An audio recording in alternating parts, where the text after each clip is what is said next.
Chapter 407. Kuang Yi fought back against the accusation.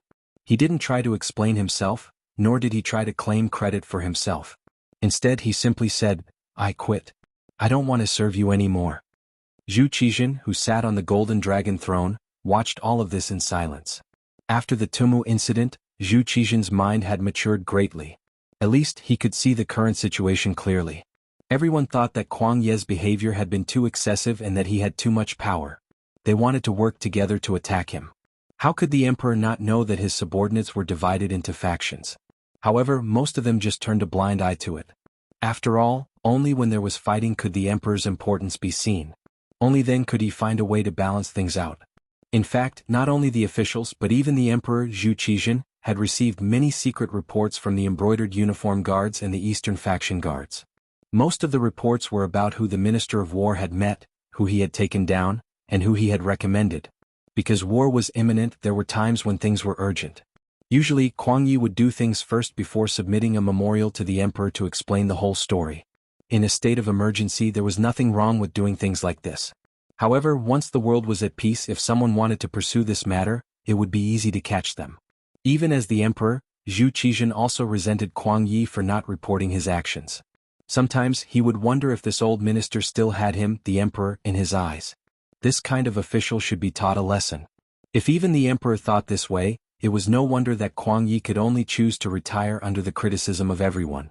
He wanted to teach Kuang Yi and the other officials a lesson.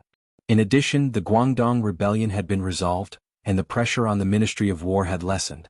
Zhu Qizhen weighed the pros and cons in his mind and said, "Since Minister Kuang's health is not good, you should rest in the capital for a while. I will arrange for an imperial physician to treat you. As for the Ministry of War, I will leave it to the left assistant minister, Wang Ji, to handle." Unexpectedly, Zhu Qizhen agreed. He didn't make any excuses. When the other ministers saw this, some were happy, some were excited, and some were disappointed. But no matter what he thought, now that Kuang Yi had spoken, it was impossible for him to continue holding power in the Ministry of War. The only thing he could do was to kneel down and thank the emperor. Wang Ji, one of Kuang Ye's deputies, had also stepped forward to kneel and express his thanks. But in reality, the two of them had never shared the same thoughts and ideals. Even during the chaos in the south, this left assistant minister had always been a spectator, sometimes even playing some small tricks to make things difficult for this old minister, secretly stirring up trouble. This kind of person who failed to accomplish anything but was good at spoiling things often had a special characteristic, which was that he was especially good at uniting people. He was also very good at grasping the weaknesses of human nature. It was also because of this skill that he was often the roly-poly in the officialdom. He often took care of the interests and feelings of others when doing things, which also made him very popular. That was why he was able to secure the position of left assistant minister under Kuang Yi. Now that he had the chance, he really soared into the sky. With Kuang Yi recuperating and Wang Ji stepping out, the disputes in the court finally came to an end. Kuang Yi, with a lonely expression, left court early, leaving behind the other ministers to discuss the next step. Wang Ji had just taken office, so he naturally had to perform. He knelt on the ground and in a few words he found a solution to the matter ahead. "Emperor, in my humble opinion, the Yunnan matter can be solved through the art of travel," Wang Ji, who had already stood up, said confidently. "What is the art of traversing?" Zhu Qizhen asked with great interest as he sat high up in his seat. "In my opinion, we can first appease and reward them. Appease a land called Jiaoxi. We can send envoys to contact them and recognize their position as the country's sovereign. We can use marriage to stabilize their hearts. When the time comes, as long as the Jiaoxi forces retreat, the king of Minzhuang and the others will naturally be weakened, and we can defeat them in one battle. Reward them equally. We can send people to the manor of Marquis Shiping and make him the king of Mu to pacify the chaos in Yunnan and guard Yunnan for the southern Ming. With such a great favor, we don't have to worry about them not doing their best. As for the leader of the Miao tribe, Yang Wenba, we can make him the king of Miao, a hereditary title, and make them forever loyal to the southern Ming and the emperor. As for the count of loyalty, we can send people to order them to disband their army. Otherwise, we can order the nearby cities to not provide them with food. At the same time, we can invite the count of loyalty to come to the capital to receive his reward. Without a leader, without food, the army's morale will naturally slacken." He didn't say much, but once Wang Ji's words came out, everyone in the court was shocked and their expressions changed. Since the Great Ming was established, It had always followed the policy of not marrying, not paying tribute to the emperor, and guarding the country with the death of the emperor. Other than at the beginning of the Ming Dynasty, there had never been a case of a different surname being made a king. However, Wang Ji's words completely overturned everything. Being made a king and marrying for peace were things that they didn't even dare to think about in the past. Now that it was announced by this person, how could the minister's expressions not change? Not only the officials, even Zhu Qizhen, who was seated high above, had a drastic change in expression. This was equivalent to changing the family rules of the ancestors. He naturally understood the importance of this. Wang Ji, who gave you the guts to say such words? Do you know your crime? Zhu Qizhen questioned loudly with a cold expression and a hint of anger in his voice. This official is terrified. Wang Ji could see that Zhu Qizhen was truly angry.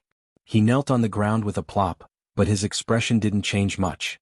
Instead, he continued, Your Majesty, to achieve great things, one doesn't bother with trifles. Think about it, the king of Yu, Go Jian, endured hardships to defeat the king of Wu, Fu Chai, and become a powerful country in the late spring and autumn period. Since ancient times, people have only looked at the results of things. Not many people pay attention to the process.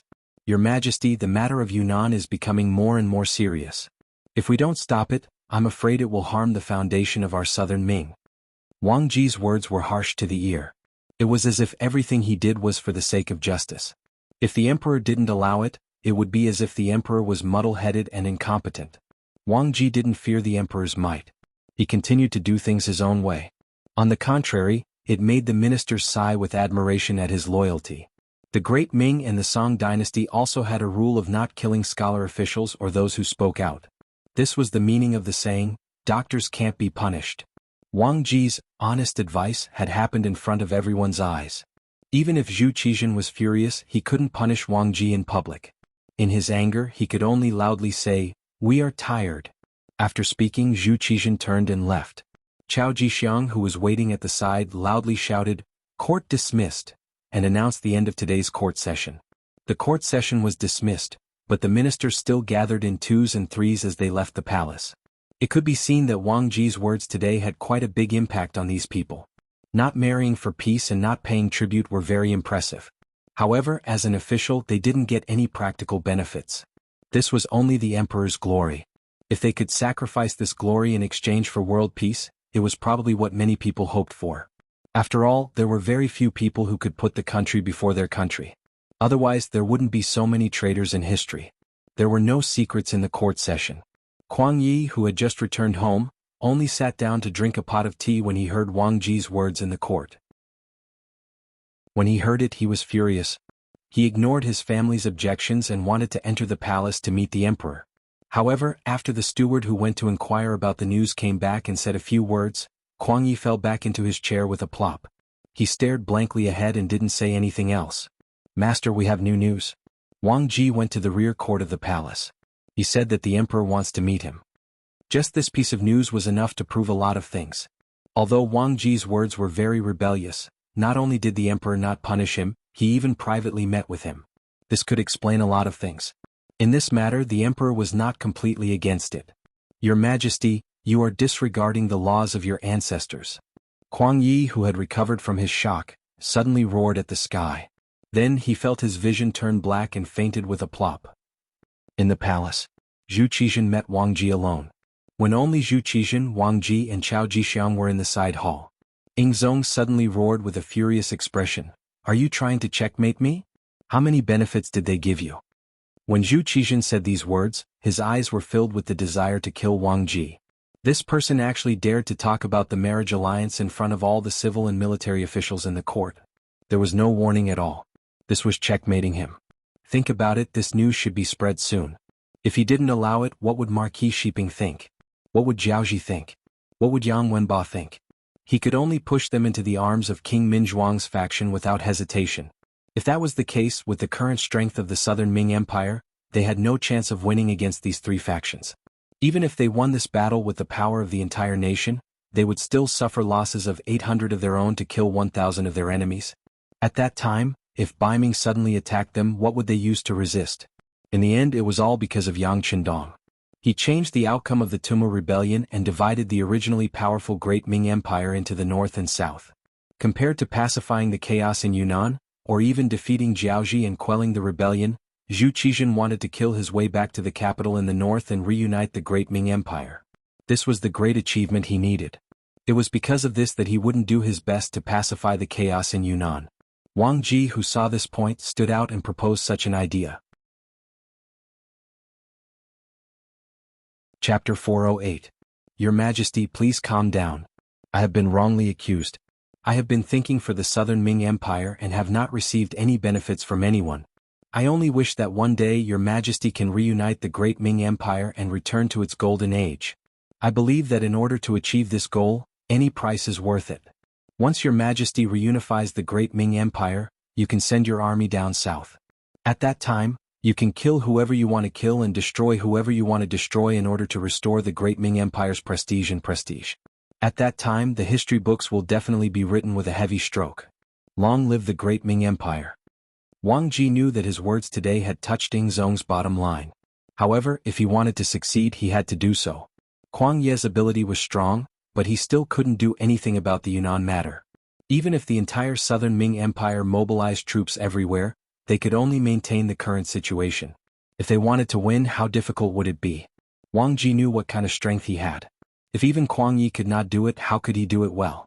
Since he could not do it well, he could only think of other ways. Otherwise, not to mention becoming the Minister of War, it would be difficult to even keep his current position. In addition, he had already met with the Jiaoji envoys and said that as long as the great Ming Empire was willing to marry the princess to King Li of Jiaoji, they would recognize their independent status. Jiaoji would then withdraw their troops and retreat. Now that Jiaoji knew the bottom line, Wang Ji had an idea. In order to succeed in one strike, he also wanted to express his goodwill to Marquis Shiping. If he could gain the other party's favor and help, it would play a very positive role in stabilizing his position in the imperial court. It was precisely because of his previous interactions and thoughts that he dared to say those seemingly rebellious words in the imperial court today. It seemed to go against the teachings of the ancestors, but after thinking about it carefully, it was the best way to solve the problem at hand. It was just sending out a princess, recognizing a country's sovereign power, and conferring a prince with a different surname. This would be able to stop the advance of the troops in Yunnan and take the time to recuperate and prepare for the future attack on Baiming. This plan should have some hope of success. Knowing what Ying Zong wanted, Wang Ji decided to take the risk. Speaking of which, he was also forced to do so. He wanted to obtain a high position, but when it came to commanding a war, he did not have the ability to command tens of thousands of troops, so he had no choice but to use this method. Wang Ji even knew that he was the one who suggested this idea, but he didn't know how the history books would record him. But no matter what, let's first obtain the position of Minister of War. What if the Southern Ming Dynasty really unified the entire Great Ming Dynasty in the future? At that time, wouldn't he become a capable minister for eternity? As the saying goes, riches and honor are found in the midst of danger. This time Wang Ji could be said to have placed a heavy bet. However, whether or not things would develop as he expected, everything would depend on whether or not he could convince Zhu Qizhen. Wang Ji's voice still echoed in the hall. At this moment, Zhu Qizhen did not get angry. Instead, he became much quieter. The Yunnan matter was getting more and more intense. Since the beginning, more than 400,000 troops had been sent in, and it was only enough to maintain the current peaceful situation. If they wanted to achieve the final victory, they would have to send out hundreds of thousands of troops. If that was the case, wouldn't they need to mobilize more troops and spend more money? The Southern Ming Dynasty's treasury was almost empty. Could they still persevere? Even if they persevered, what would they obtain after this war? If Baiming took advantage of this opportunity to invade, how should they deal with it? Could it be that he had to continue to be the ruler of a fallen country? Should he agree or not? Zhu Qizhen fell into a dilemma. Your Majesty, you have to make a decision quickly. The current Southern Ming Dynasty cannot endure. Seeing that Zhu Qizhen seemed to have fallen into a dilemma, Wang Ji, who saw hope, shouted bluntly. He had the appearance of a loyal official. "Sir, forget it. Since this is the case, I will leave this matter to Minister Wang and Minister Chao to handle together.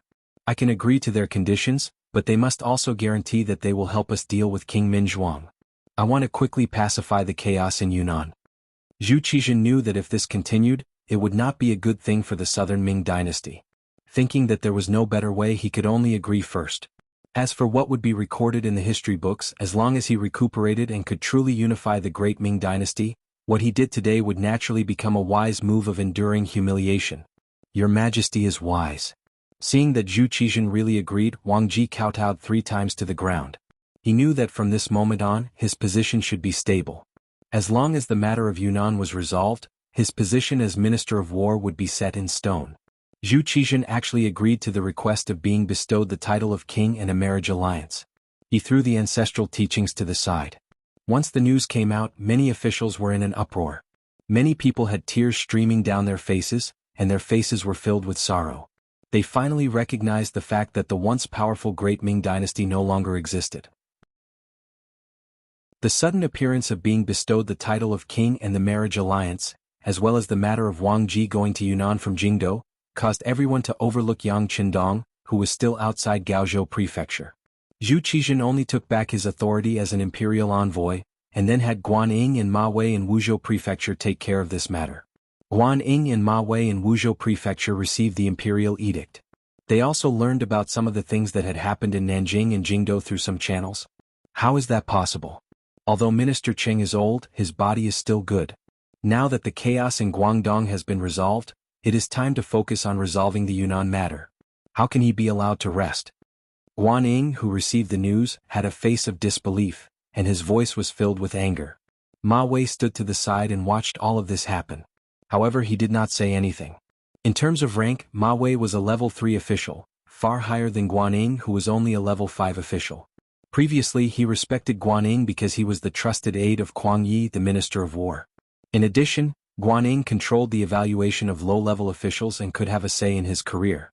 However, now that Kuang Yi was forced to stay at home, this person's right to speak was obviously gone, and he could not be respected.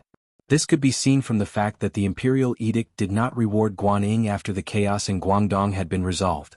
As Kuang Yi lost power, this person was probably going to be ignored. In the officialdom, there were many people who added flowers to brocade, but few people who helped in the snow. Even if it was for his own career, Ma Wei did not dare to get too close to Guanyin. Otherwise, if Assistant Minister Wang Ji found out, who knew if he would make things difficult for him? Guanyin stood there and talked to himself for a while until Ma Wei was getting impatient. He could not help but walk up and say, "General Guan, the imperial edict says that we have to go outside Gaozhou Prefecture to resolve the problem of Count Zhongdan. I think we should do it sooner rather than later. Yes, the matter needs to be resolved as soon as possible. How about this, we will leave tomorrow."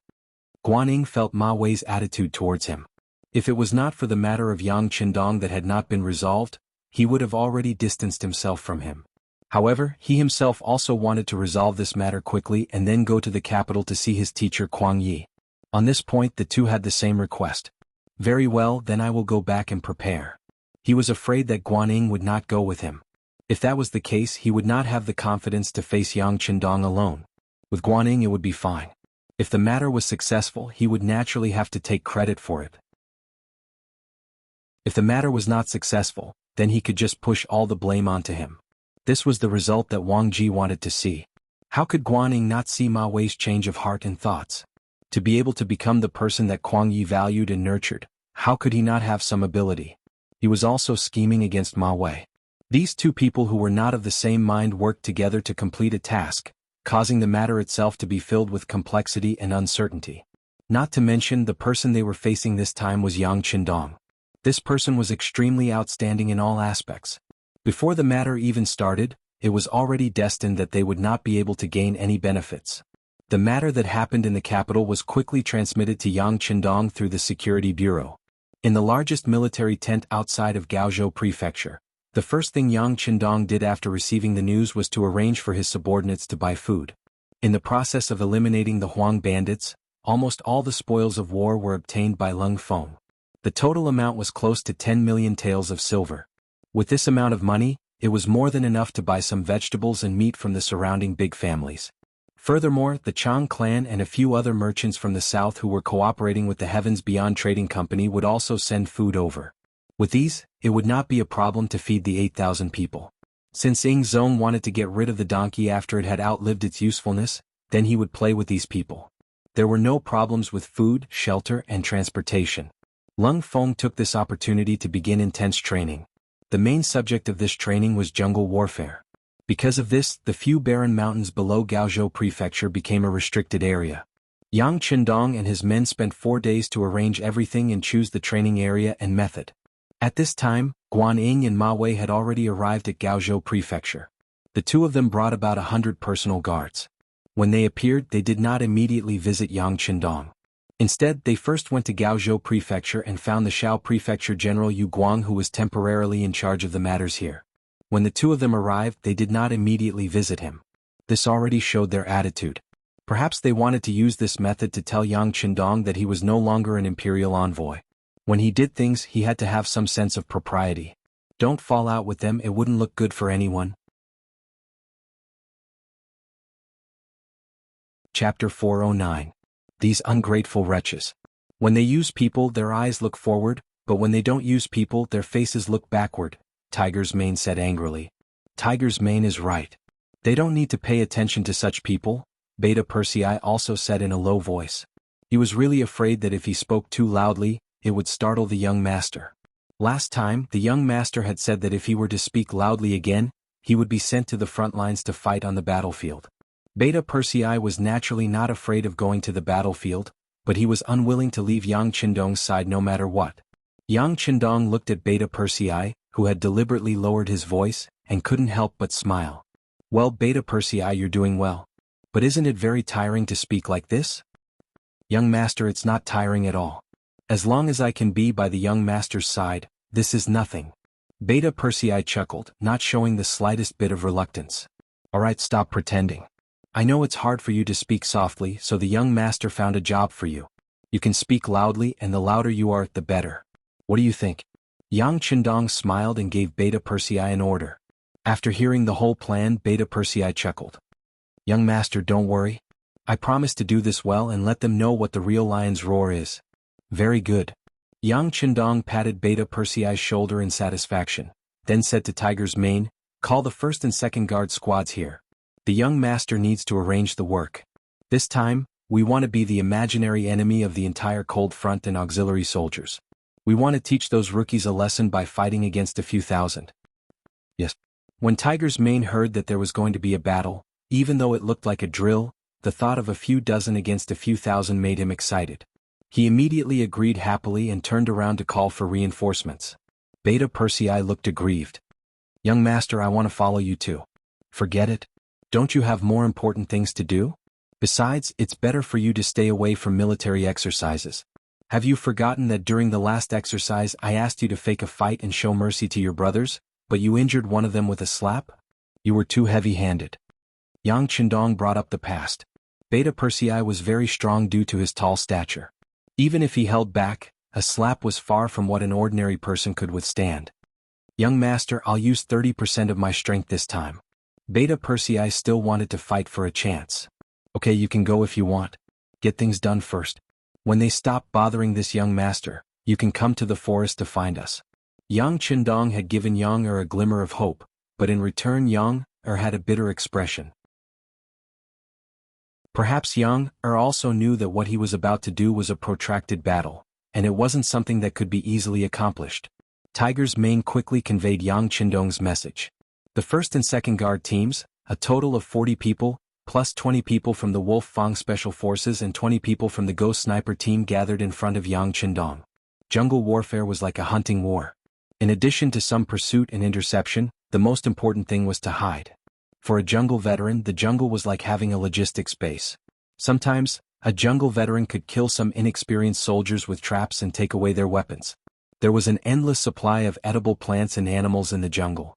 Fire might be the best way to deal with jungle warfare, but it was only suitable for temperate jungles. Tropical rainforests were an exception. During the US-Vietnam War, the US military suffered a lot in jungle warfare. In terms of strategy, jungle warfare might only be to kill a large number of enemies and attack the enemy's logistics to restrain the enemy. In terms of tactics, jungle warfare affected the performance of many high-tech weapons. In the jungle, ears were sometimes more important than eyes. In the jungle, your energy would be consumed by everything around you.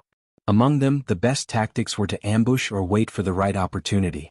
Yang Qindong knew that the role of firearms in jungle warfare would be reduced by at least 30%. In other words, the advantage of the cold front would be reduced to 70% of the original. In order to make up for this shortcoming, more training was needed. sweat more during training and bleed less during wartime. Although a qualified cold vanguard knew how to disguise and hide, there was a big difference between fighting in the forest and fighting in it. In order to better unleash one's strength, targeted training was very necessary. The team gathered.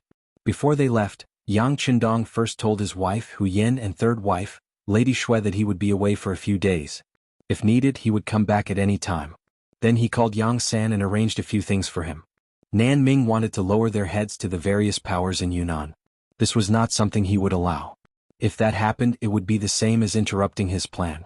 So what he needed to do was destroy Zhu Qixin's fantasy and force him to beg and use him. After everything was arranged, Yang Qindong left the barracks with his men in the afternoon. Guan Ying and Ma Wei, who knew nothing about this, were sitting in the yamen of Gaozhou. General Yu Guang was reporting to them some of the information he had gathered. Saying that it was information was a bit of an exaggeration.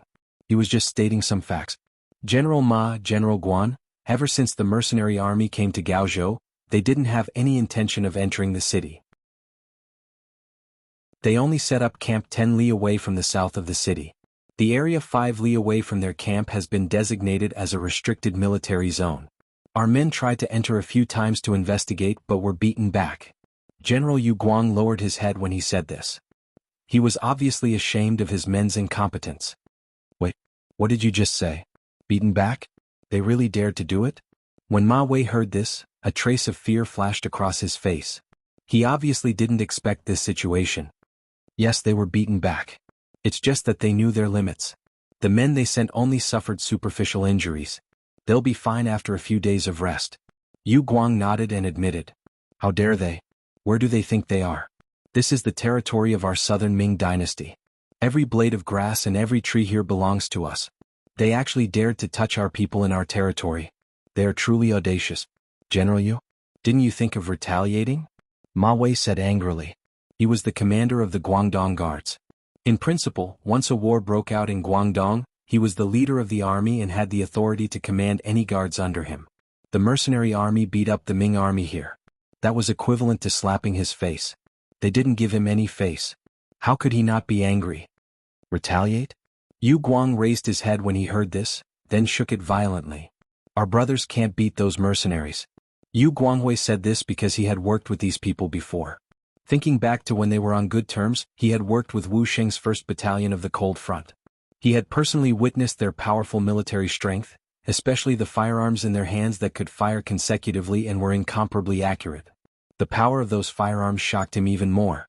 For such weapons, he had even discussed with Wu Sheng to see if he could get himself one to show off. Originally, he thought that since he had asked for it, Wu Sheng would at least give him some face. Never would he have thought that the usually easygoing Wu Sheng would shake his head firmly and say that he didn't have the authority to do so. Yu Guang naturally didn't believe such words. How could a general not have the authority to give a weapon to a friend? He thought that this must be a lie and was very unhappy about it for a while. It was because he had enough understanding of those firearms that Yu Guang was very clear that with his strength, he was definitely not a match for the mercenaries. It was better to not fight this battle to avoid humiliating himself. Yu Guang bluntly said that they couldn't beat the mercenaries. When Ma Wei heard these words, his face alternated between red and white, but he really didn't know what to say because he also thought the same in his heart. After holding it in for a long time, he finally spat out a sentence. But we can't let them hurt our people for nothing. They have to give us an explanation. They did. They said that the area within a 5-mile radius of the military camp is a restricted military zone. As long as we're outside this zone, they won't care what we do, Yu Guang told the mercenaries the answer they gave him. However, this answer only made Ma Wei angrier. This was clearly looking down on him, but he couldn't do anything about it. Who asked him to be weaker than them? If they really fought, then the one who would lose face and suffer losses would only be him. Ma Wei was so depressed that he didn't know what to do. His expression was extremely ugly. His gaze involuntarily fell on Guan Ying, who was beside him. In his heart, this person still had some ideas when faced with trouble. However, when facing the mercenaries, how many people could come up with a better idea? Unless the southern Ming Empire was willing to put in a lot of effort, it was only an army of 8,000 people. If they could gather tens or even hundreds of thousands of people, they could use up all of these 8,000 people. However, right now they didn't even have enough military strength to deal with the Yunnan matter. Where would they find the strength to deal with Yang Qindong? Noticing that Ma Wei and Yu Guang were both looking at him, Guanning shook his head and said, "Let's wait until tomorrow. When we see that Yang Qindong, will tell him about these things and see how he responds. His two wives are still beaming. I don't believe he would dare to risk universal condemnation and start a rebellion." "That's right. Tomorrow we'll go ask this Count of Loyalty and see how he answers us." Guanning nodded. At this time he didn't notice that there was already a problem with his attitude. It was fine if he didn't call him Imperial Envoy, but he didn't even call him Duke of Loyalty. Instead, he still called him Count of Loyalty that Ingzong had given him. Could it be that he forgot that he had asked him to help him deal with the Huang bandit army?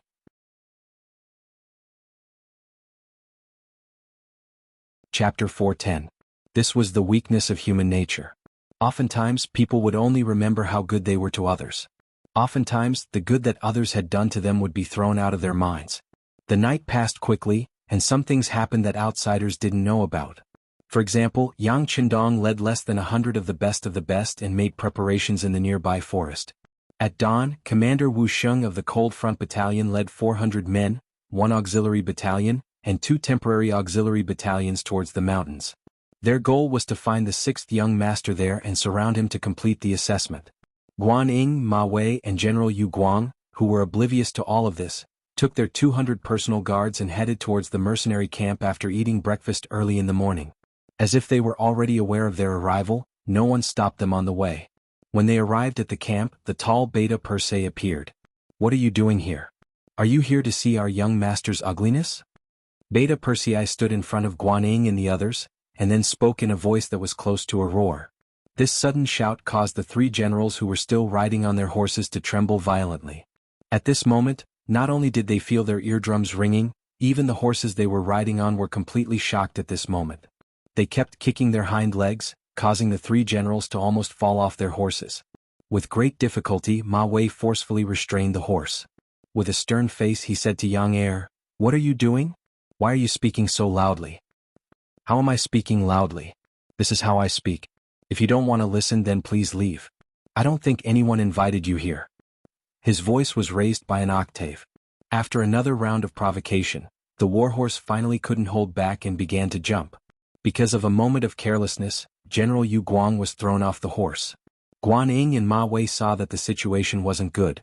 They hurriedly jumped off their horses and didn't follow behind. Ma Wei reached out and helped General Yu Guang up from the ground. He angrily pointed at Beta Persei and wanted to say something.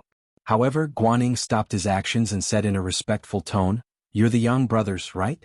You just said that we're here to see your young master make a fool of himself. What's going on? What happened to Count Zhongdan?"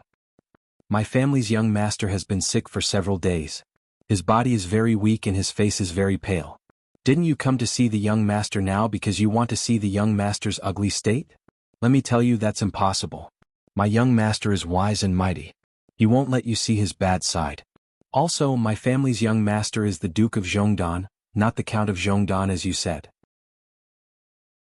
If you still call him that, it's disrespectful to the young master.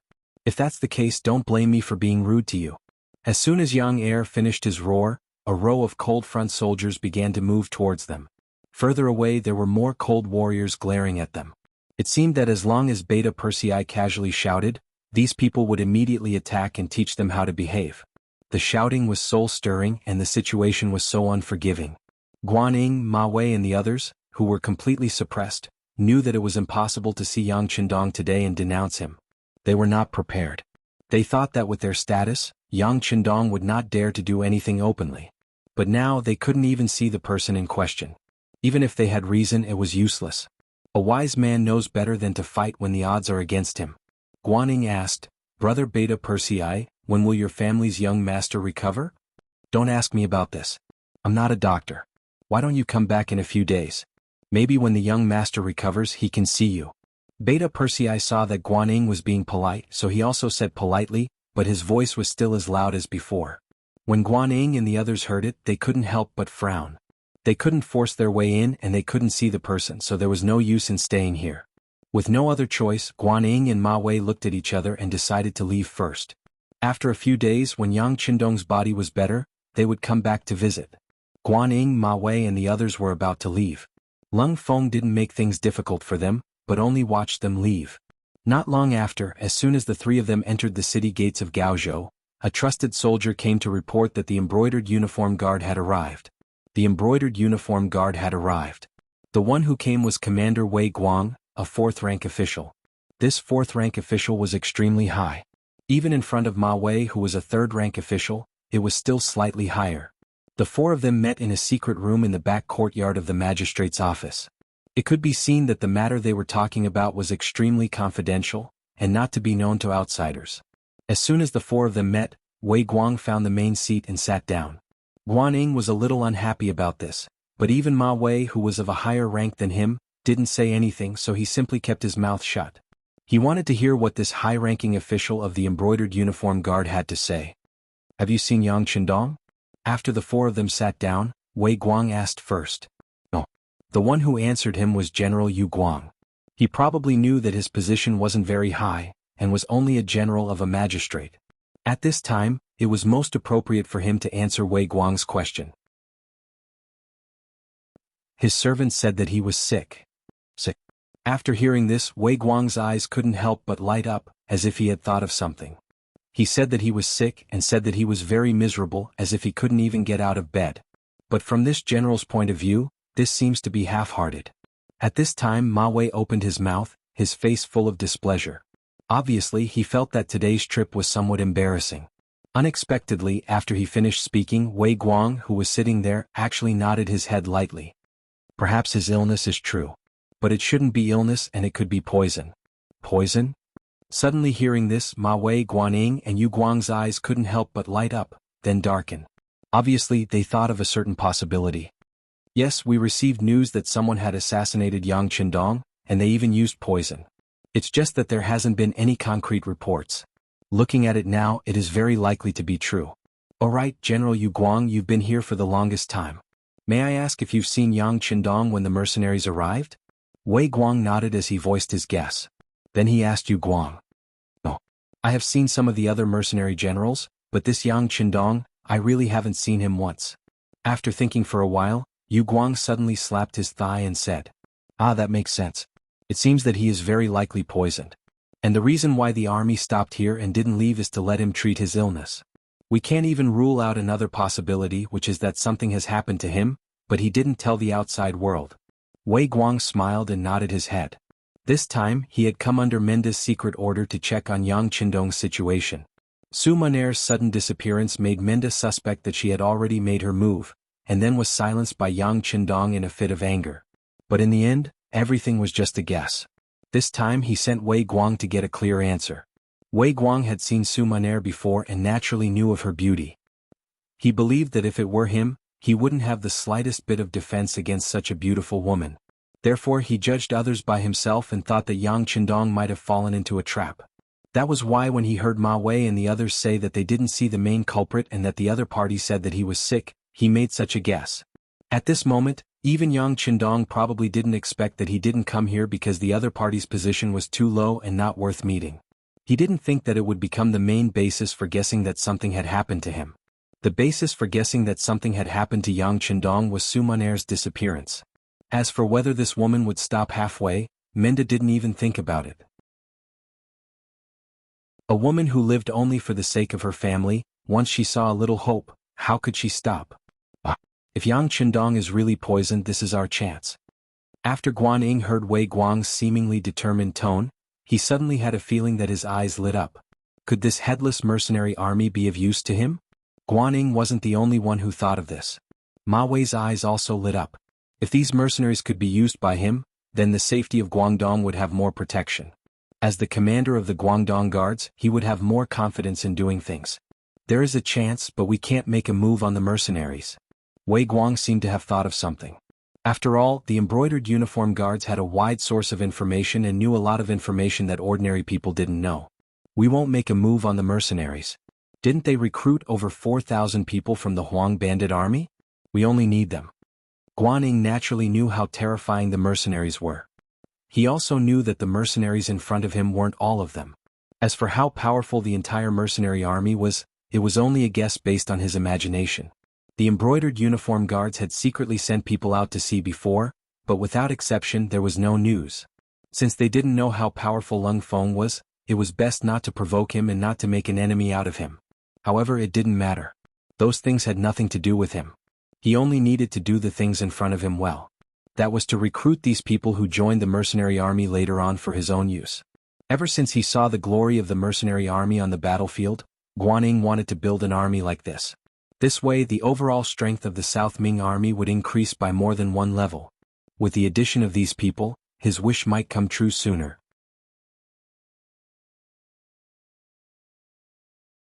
Chapter 411. That's right, we are only after those 4,000 people, Ma Wei said in the same tone. Then he and Guanyin looked at each other. It could be seen that at this moment, there was an element of competition between them. Well, that's possible. Then we'll use our own methods. Wei Guang also received a mission, which was to bring some mercenaries back to the capital to resume their duties. From these people, they might be able to get more information about the mercenaries, which would play a crucial role in how to deal with them in the future. As a result, the three parties began to secretly compete with each other. They were all rushing towards the same goal, which was to persuade the original Huang bandits who had just joined the mercenaries to join their side and be used by them. Yang Qindong did not expect this war at all. When he received this news, he couldn't help but laugh out loud. Since they want to create more problems, let's play with them. Pass down the order, let's have Yang Er and Yang Wu put on a good show with them. In short, the longer they delay, the better. After Yang Qindong finished speaking, someone had already passed on the order. He himself was standing on the mountainside, looking in the direction of the southwest. At this time, his eyes seemed to be able to see some of the chaotic situation there. Yunnan. It was Jules and his bastard sons who started this mess. Zhu Li, the 18th son of Zhu Yuanzhang, was born with Zhou Fei. In the 24th year of Hongwu, 1391, he was given the title of Min Province. 4 years later, because Yunnan was newly attached, he needed a prince to govern it. In the first year of Jiangwen, the Marquis of Shiping, Mu Cheng, accused the Min king of misconduct, and the Jiangwen emperor demoted him to a commoner. After Zhu Di's death, Zhu Li's title was restored. This Min king Zhu Li was not a good person. Since he was restored to the throne, he acted recklessly, indulged in the old customs, took the seals of various departments and killed officials.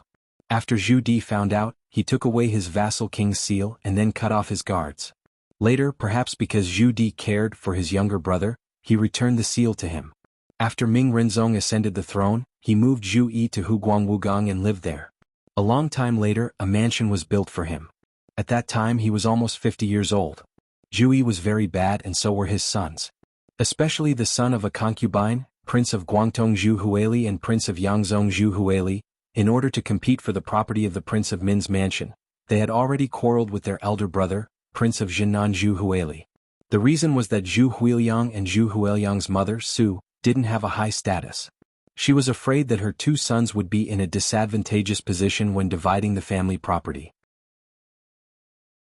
So, she took advantage of the muddle-headedness of the old King of Min and stole from the King of Min's mansion many times. Finally, one day when she was caught in the act, the ashamed Su Shi hanged herself. Her mother, who stole things, died. How could the two living treasures just let it go? Especially Zhu Huili, who was full of evil tricks. First, he tore down the wall and opened the door, forcibly opened the inner and outer treasury, and took the gold and silver of the family. Then he reported to the imperial court, saying that his brother Zhu Huili forced his concubine mother to death, and the imperial court should uphold justice.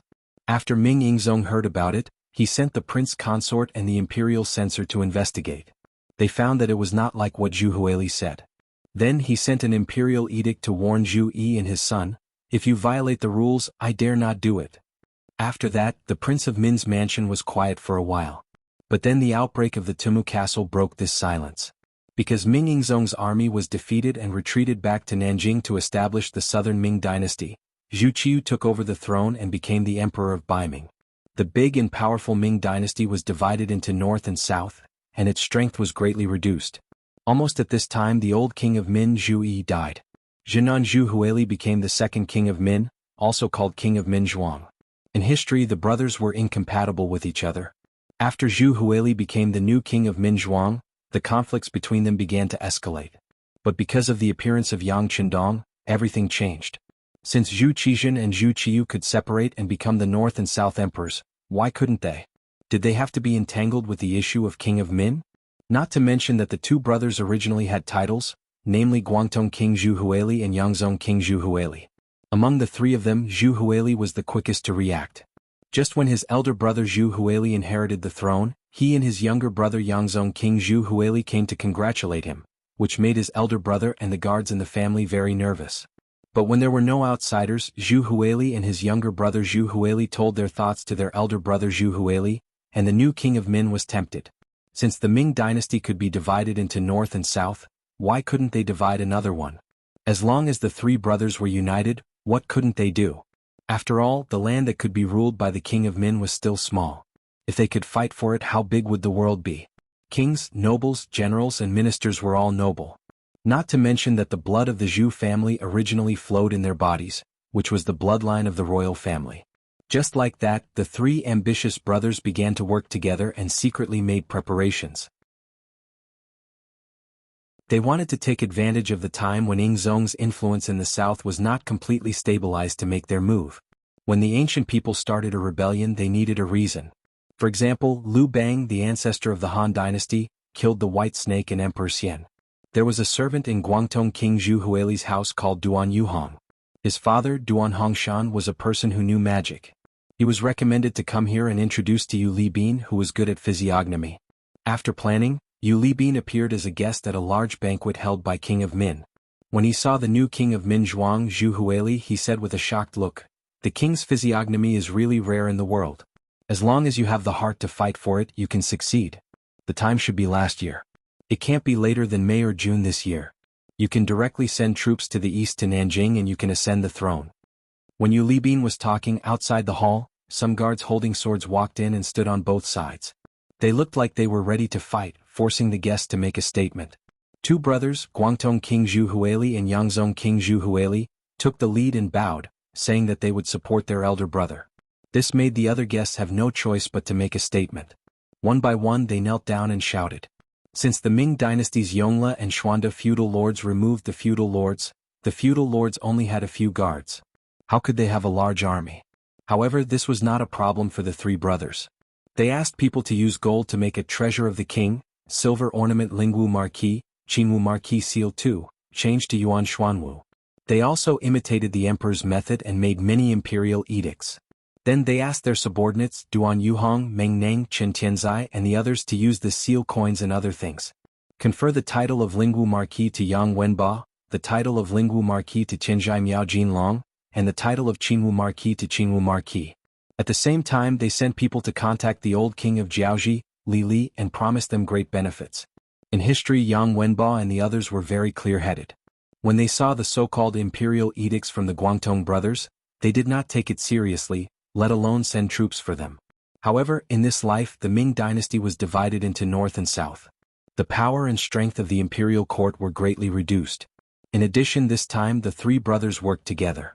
Yang Wenba also had the idea to collude with them. The three brothers of the Min king had the support of several Miao leaders internally and the support of Jiaoji externally. When the general situation was formed, Yunnan was in chaos. When Yunnan was in chaos, the Mu family, as the biggest warlord, and also the one who had lived here for generations, became the only obstacle to the success of the Min king. It was still the same sentence. When the north and south were clearly separated, the Mu family was not even clear about who they should be loyal to. How could they rashly send troops to quell the chaos? Because of this delay, the Min king's forces grew stronger and stronger. In the end, even the Mu family could not eliminate them in a short period of time. At this time, the news spread to the southern Ming capital, Nanjing. Then there was the matter of Yingzong sending troops to quell the chaos. Looking at the relevant information that was completely inconsistent with the development pattern in history, Yang Qindong, who was in a well-disguised deep pit, slowly turned off the flashing flashlight in his hand. The situation seemed to be getting more and more chaotic. Even the news from the military camp outside was not as encircling and intercepting as previously thought. On the contrary, it was all kinds of benefits. After knowing that Ming Yingzong Zhu Qizhen had adopted the strategy of the left assistant minister of the Ministry of War, Wang Ji, they would use quiet methods to deal with the mercenaries outside of Gaozhou. For example, they would surround them and not use their weapons. They would wait for them to run out of ammunition and food. This way, they would be able to control them at will until they were forced to withdraw from all of the southern Ming territory. In order to deal with such a situation, Yang Qindong had made preparations in advance. Not only did he send people out to purchase provisions, he also mobilized the Chang family and a few other large merchants in the south. The merchant families were all here to provide support when one side was in trouble. When the time came with sufficient food, the situation in Yunnan would worsen.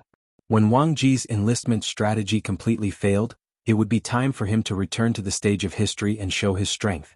But who would have thought that the other party would actually believe him when he casually found an excuse of being sick? They even began to openly incite the excitement of defecting. According to the report from Beta Persei and Yang Wu, who stayed in the military camp, they had already gone to several dinner parties. They had heard so many compliments that their ears were about to grow calluses. Just enjoy the food and drink. Don't forget your true identity. This was Yang Qindong's reply to the two personal servants. From this sentence, it was not difficult to see that Yang Qindong was happy to see the situation in front of him. If possible, he wanted to continue like this until there was a change in Yunnan. All in all, the changes in the military camp were good things. At least there was no need to fall out. As for whether the other party could really tempt Beta Persei and Yang Wu to defect, Yang Qindong was not worried at all.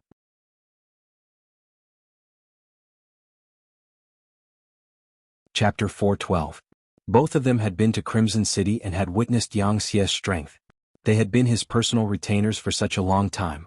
They had a bright future ahead of them. It would be foolish of them to betray him for the sake of a dream fabricated by someone else. If that was the case, it would be better for it to happen as soon as possible. Instead of waiting for someone to grow stronger, it would be better for a disloyal person to reveal his true colors as soon as possible. Of course, Beta Persei and Yang Qindong would definitely be able to pass the test. On this point, Yang Qindong was very confident. Young master, there are people walking past us again. It seems like there are more than one squad. Should we attack? Yang Qindong lowered his head and pondered about the environment he was facing. He wondered if there was anything he had not considered and if there was a move he could take the initiative to make when Tiger's mane's slightly agitated voice sounded in his ear. They were now in a deep pit. The top of the pit was covered with branches and leaves that could be used as camouflage. Unless one was a professional or was very close to the pit, it would be very difficult to discover such a trap. Yang Qindong had done this kind of concealment and camouflage countless times in his previous life. He was already very experienced in it. In fact, there were more than a dozen such traps in the forest. Tiger's mane and the other 6 members of the first guard squad who followed Yang Qindong were in this pit.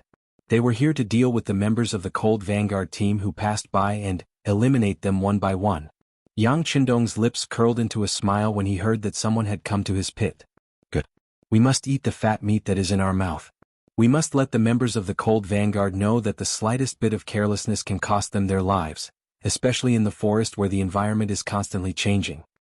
Just wait and see, young master.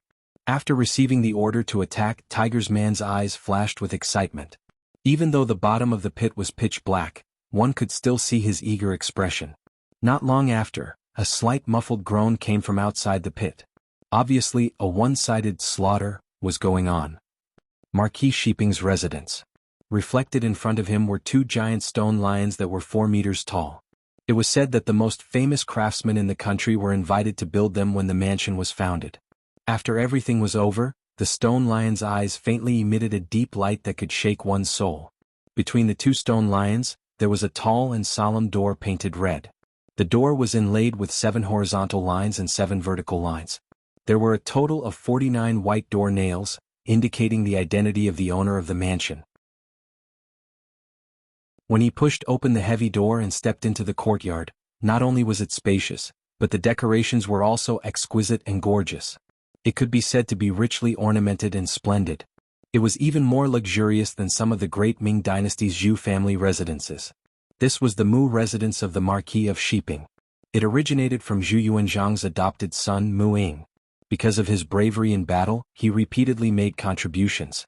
In the 16th year of Hongwu 1383, Marquis of Shiping was enfeoffed in Yunnan and later promoted to Duke of Qian. From then on, the Mu family became the actual owner of Yunnan. Until now, the newly appointed Mu Bin took over the family's glory and mission, becoming the new Marquis of Shiping and Duke of Qian.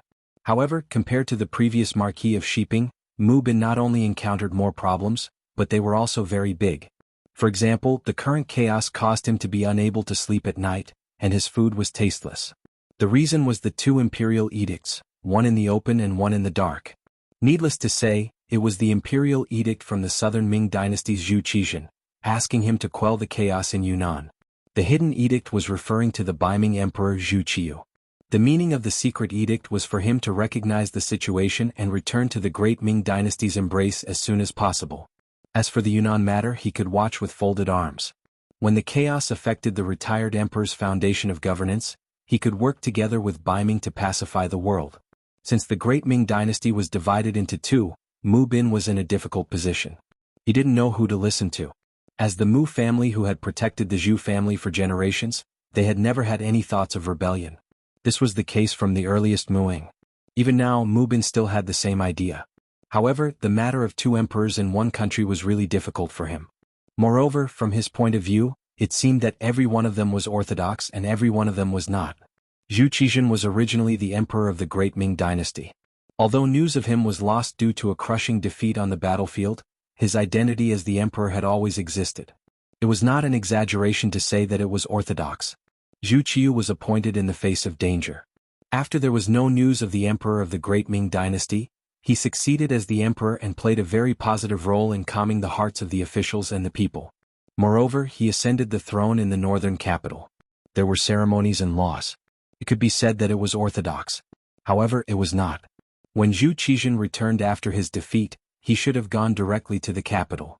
However, he did not have the courage to do so. Instead, he went to Nanjing to establish the southern Ming dynasty. This seemed to be somewhat unorthodox and even had the intention of splitting the great Ming dynasty. Zhu Qiu was even more so. His emperor position was originally a stopgap measure. Logically speaking, when he knew that Zhu Qizhen was fine, he should have taken the initiative to give up the throne. However, he did not. Instead, he continued to sit on this somewhat illegitimate emperor position. It did not seem to be an orthodox thing to do. These two emperors were both right and wrong. It was difficult for Mu Bin. It was precisely this difficulty that made the situation in Yunnan worse and worse. Even if he wanted to go all out now, he was afraid that he would not be able to solve the problem. In war, the most taboo thing was that the commander's will was not firm enough. This kind of thing happened to Mu Bin. Even the commander was like this, let alone the soldiers. They did not know who to listen to, so much so that in the later stages, they did not know who to fight for. They did not even know why. It would be strange if they could fight this battle well.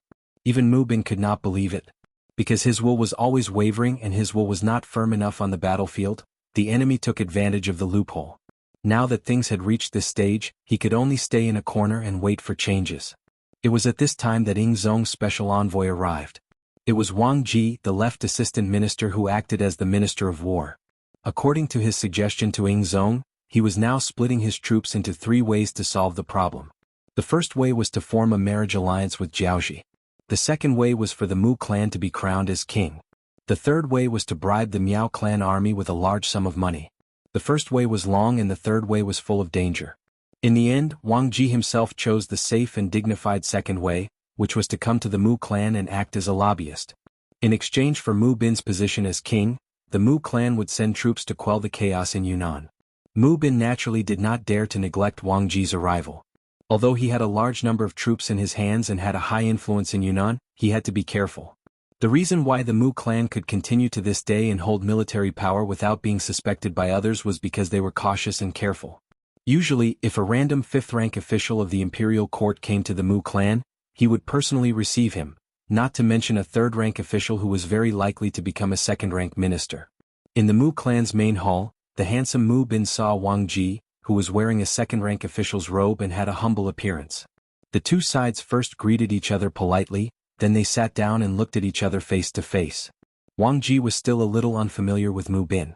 As for his father, Mu Cheng, who had just passed away, had some dealings with him. Since they wanted to talk about things according to the Chinese's habit, they naturally had to start with a friendly relationship. Wang Ji then talked about some of his and Mu Cheng's past. When someone talked about his father in front of him, Mu Bin naturally listened with a respectful expression. From time to time, a smile would appear on his face to show his respect. Wang Ji was very satisfied with Mu Bin's performance. As they talked, the topic was naturally related to the current situation. Back then, when old Duke Mucheng was still alive, Emperor Ingzong had praised him more than once. He said that old Duke Mucheng had a noble character, was loyal to the country and fought bravely. He had won the emperor's heart. When he heard the news of old Duke's death, he was really sad for a few days. Now that I think about it, everything seems to have happened yesterday. How nostalgic. Many thanks for His Majesty's love for father. If father knew in the underworld, he would be happy and comforted.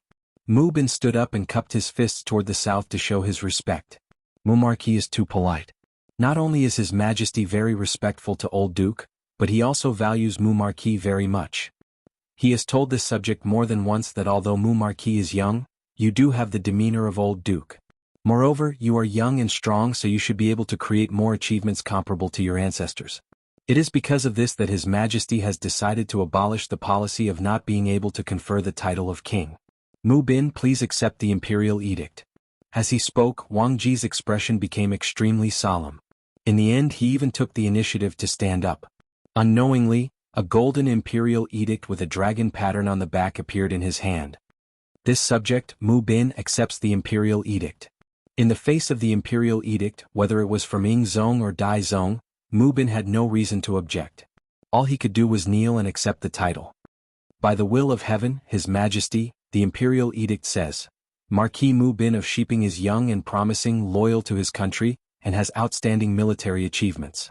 Today, to thank the Mu family for their outstanding contributions to the great Ming Dynasty, I hereby confer Marquis Mu Bin of Shiping as the King of Shiping and award him with a gold medal. For generations except for the first Marquis Mu Ing, the other Marquis of Shiping were all Marquis when they were alive. Only when they died could they be conferred the title of Duke of Qian. This had become a tradition. However, when it came to Mu Bin, he was conferred the title of King of Shiping without doing anything. Although it was only for this term, it was not hereditary. It was not an exaggeration to say that this action brought honor to his ancestors.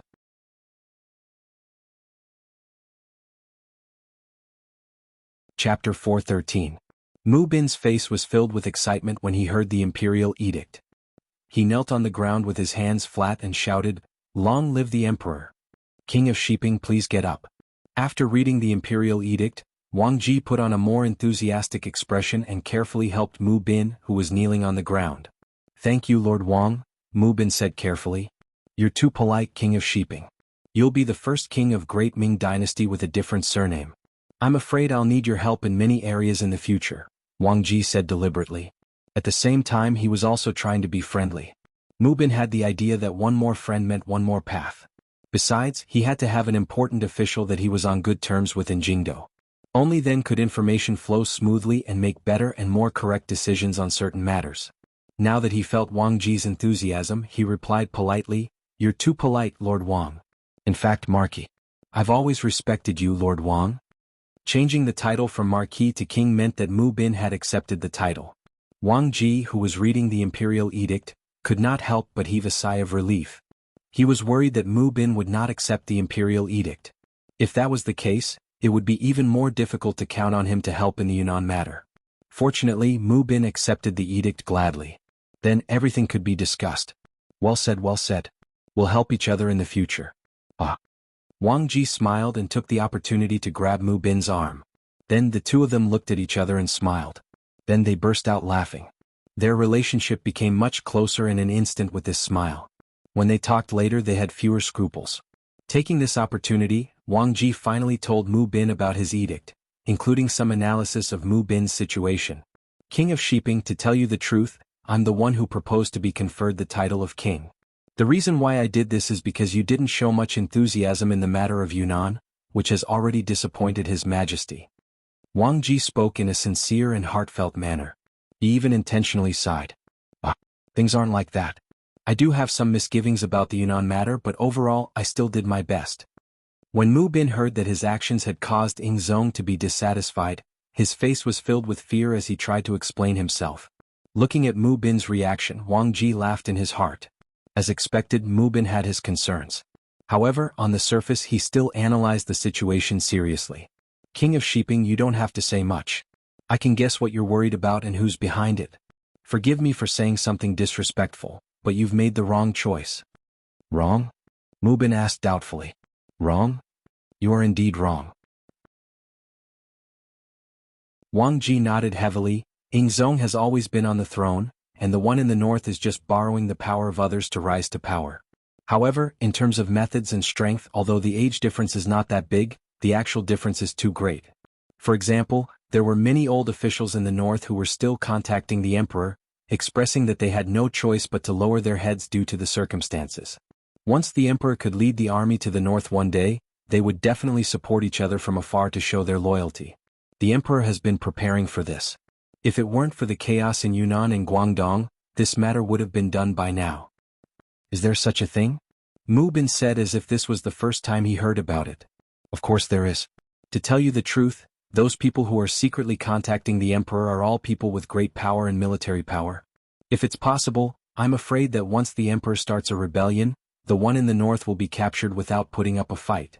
I'm afraid that there won't be many soldiers left. Think about it, the emperor has been the emperor in the north for more than 10 years. How could he not arrange for people to be there? The emperor's methods are not something that we can guess or see through. At this time, Wang Ji praised Zhu Qizhen with an unfathomable look. Hearing all this, Mu Bin couldn't help but nod. If what Wang Ji said was true, Ying Zong's chances of winning were indeed higher. If that was the case, he would have to bet on it. Or rather, he should have a decision in his heart. What is a decision? When others have not made up their minds, you have already made up your mind and taken action. That is a decision. Otherwise, when the general trend is set, no matter what you do, it will be the icing on the cake. Now that Mu Bin was crowned as a prince with a different surname, he had already received practical benefits. If he didn't do anything, he was afraid that he would be laughed at by the world. At this moment, he made up his mind and said to Wang Ji, "Lord Wang, please rest assured. Please tell the emperor that this prince's sincerity has always been on this side. In a while, I will go and announce the general's camp and prepare to deal a heavy blow to the rebels in the territory and show the prestige of the great Ming Empire." Good. Seeing that Mu Bin had agreed so readily, Wang Ji was naturally excited. He laughed heartily and kept patting Mu Bin's arm. "Ping Shi Wang, your decisiveness really didn't disappoint people. It can be seen that you must be a person who can do great things. Your future is limitless. In the future, the Mu family will also have good fortune because of you. This prince is only loyal to the emperor. All this is what I should do." Since he made the final decision, Mu Bin's heart that had been wavering left and right was put down.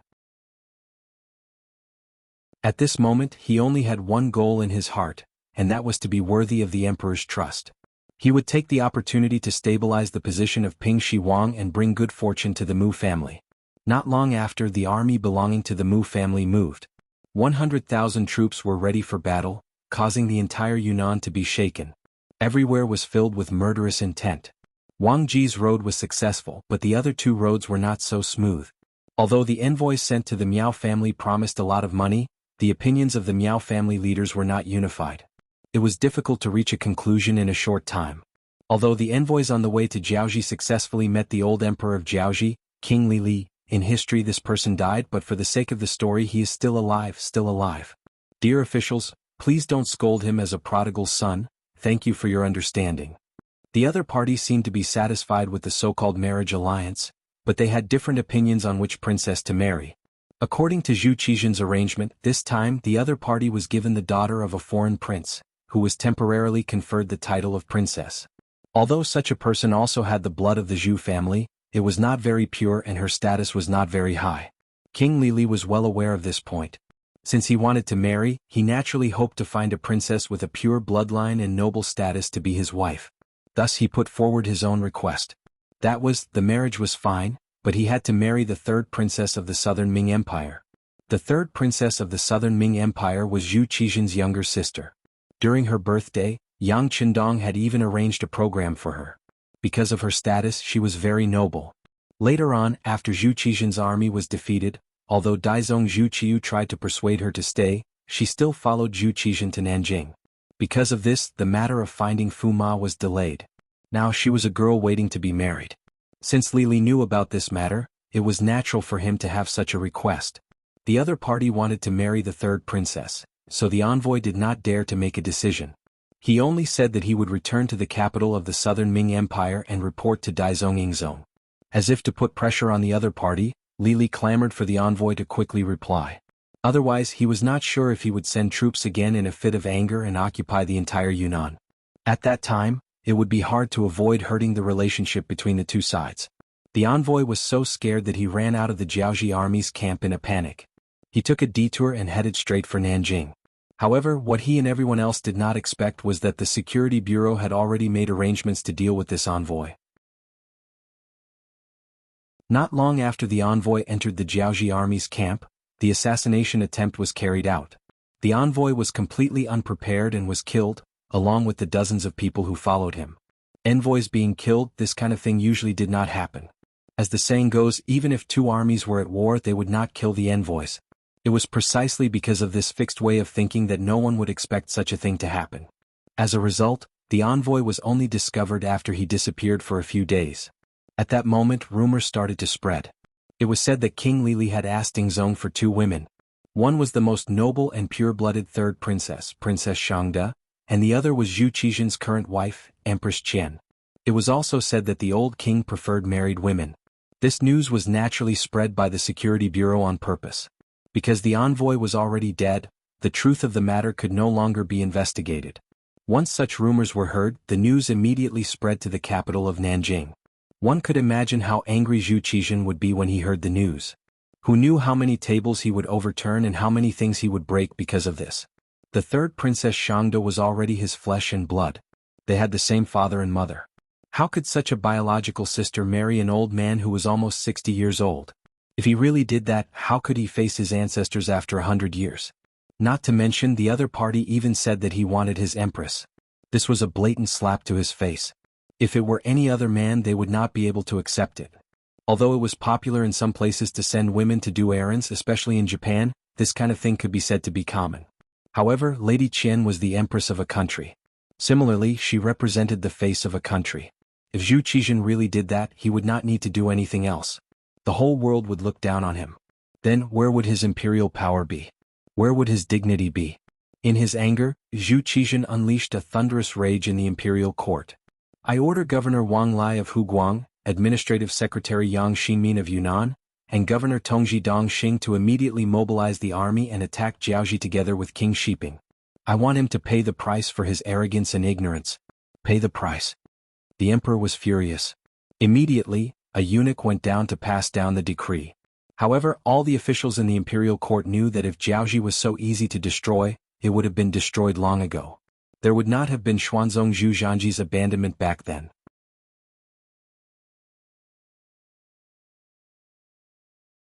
Chapter 4:14. Thinking back to when Great Ming was just established, Zhu Di was really prosperous and sent troops to conquer Jiaoji, modern-day Vietnam. At that time, the one leading the troops was the late Duke Ing Zhangfu. With the strength of the Ming army, they defeated them and established Jiaoji province. However, as both sides were too far apart, many things were beyond their reach. In 1431 AD, Jiaoji province was abolished and Li Li accepted the Ming dynasty title, becoming the king of Annan. This was a huge blow to the prestige of the central government toward the southwest chieftains. What happened after proved that the negative effects of Shenda abandoning Jiaoji were long-term and fatal. This matter dealt a heavy blow to the Ming dynasty's international prestige in the western region and shook their suzerain status. Losing Annan meant losing the western region. This was something that even Zhu Zhanji did not expect. Since then, Annan had been harassing the border and invading the land. Finally, there was today's humiliation. Zhu Qizhen was still angry as he left court. Beside him was eunuch Chao Jixiang, who looked like he wanted to say something. Chao Jixiang, what's the matter? Noticing the change in Chao Jixiang, Zhu Qizhen stopped and asked with a frown. Even if I die 1,000 times, I will not say anything. However, I am afraid that I will make the emperor angry. When Chao Jixiang heard Zhu Qizhen's question, he knelt on the ground, his face filled with fear. As long as it is for the good of the country and for me, Chao Jixiang can just say it directly. I can forgive you. Zhu Qizhen had a good impression of this eunuch who seemed to be loyal and devoted to him. At least this eunuch was wholeheartedly loyal to him and did things wholeheartedly for him. He was much better than some officials who only knew how to fight for power and profit. He was also more reassuring. Hearing that he was not guilty, Chao Jixiang kowtowed to the ground and said, Your Majesty, this subject believes that the Yunnan matter is not unsolvable. The reason why the progress of the various armies is slow and they have not achieved victory is because the generals at the front are afraid of the enemy. As they say, the emperor is far away and there is no one to supervise them. Is an imperial decree not enough for them to go all out? This subject requests to send an army supervisor to the front lines to put pressure on them. This way, it would be equivalent to His Majesty having an extra pair of eyes watching them. With His Majesty keeping an eye on them, there would be no need to worry about them not doing their best and not risking their lives. Finally understanding the meaning of Chao Jixiang's words, Zhu Qizhen's brows furrowed deeply. Minister Chao means to send eunuchs to the front lines to supervise the troops? This official is not afraid. The people sent can be arranged to be Your Majesty's trusted subordinates. This official will not say anything more about this matter. Chao Jixiang did not admit nor deny. He was afraid that his suggestion would give Zong the impression that he wanted to seize power and meddle in the military, so he didn't dare to say anything. Originally, the Ming Dynasty had a system of inspecting the army. Every time there was a war, eunuchs would be sent over. On the surface, it was to supervise the army, but in reality, it was to watch over the generals for the emperor and report their performance in the form of secret memorials. Reality proved that with eunuchs supervising the army, the generals at the front lines did not dare to be negligent. Some even purposely showed a very brave appearance in order to gain the favor of the eunuchs. It was so that their names could be passed to the emperor's ears, and then their future would be limitless. However, ever since the defeat of Tomu for the sake of Zong's reputation, everyone put the blame on Wang Zhen. There were even people who said that war was not a game. How could there be an outsider guiding an expert? It was also from then on that the idea of eunuchs supervising the army was rejected. This also caused the entire group of eunuchs to revolve around the emperor. Otherwise, without military power, they could be removed and replaced at any time. For the sake of supervising the army, for the sake of seizing military power, these eunuch leaders had thought of ways to solve this problem more than once. However, with Wang Zhen's example as an example, it was extremely difficult for them to change their minds. And now the opportunity seemed to have come. Zhu Qizhen's dissatisfaction with the situation in Yunnan allowed Chao Jixiang, who was following beside him, to see an opportunity. Chao Jixiang was completely dedicated to the country and the people, and this moved Zhu Qizhen. He had also felt that the imperial power did not seem to have enough control over the war in Yunnan. It was not that he had not thought of sending eunuchs to supervise the army. Although there was a drawback of an outsider guiding an expert, it was undeniable that with eunuchs at the front lines, the imperial power would be able to reach the army, and it would be better for the army to fight bravely. In the past, it was because of Wang Zhen's influence and the obstruction of the officials that he had no choice but to stop the example of eunuchs supervising the army. However, now that Jiaoji was so rampant, no one would say anything if he proposed to send eunuchs to supervise the army. What? The other party wanted the empress to be his wife. Could it be that the emperor was not allowed to retaliate? Good. Great companion's loyalty to the country is exemplary. Since that is the case, I order Chen Liang to be the eunuch supervising the army in Yunnan. He will supervise the generals on the battlefield and kill the enemy bravely. Those who disobey will be punished according to the law. Zhu Qizhen finally opened his mouth and personally mentioned Chen Liang's name. Chao Jixiang was not surprised by this and kowtowed to the ground again. Your Majesty is wise. Long live the emperor. Who was Chen Liang? He was the nephew of the great eunuch Chen Xingbao. Chen Xingbao recalled that when he was outside the Yang family in Baiming, he was someone who had wrestled with Jining. He was also an old official of Yingzhong. Later he followed the other officials to Nanjing. However, due to Wang Zhen's influence, he had been very low-key recently. Lying low was equivalent to waiting for an opportunity. Now that the opportunity had finally arrived, he could finally soar into the sky. It seemed that Chen Liang was Chen Xingbao's man and seemed to have some disagreements with Chao Jixiang.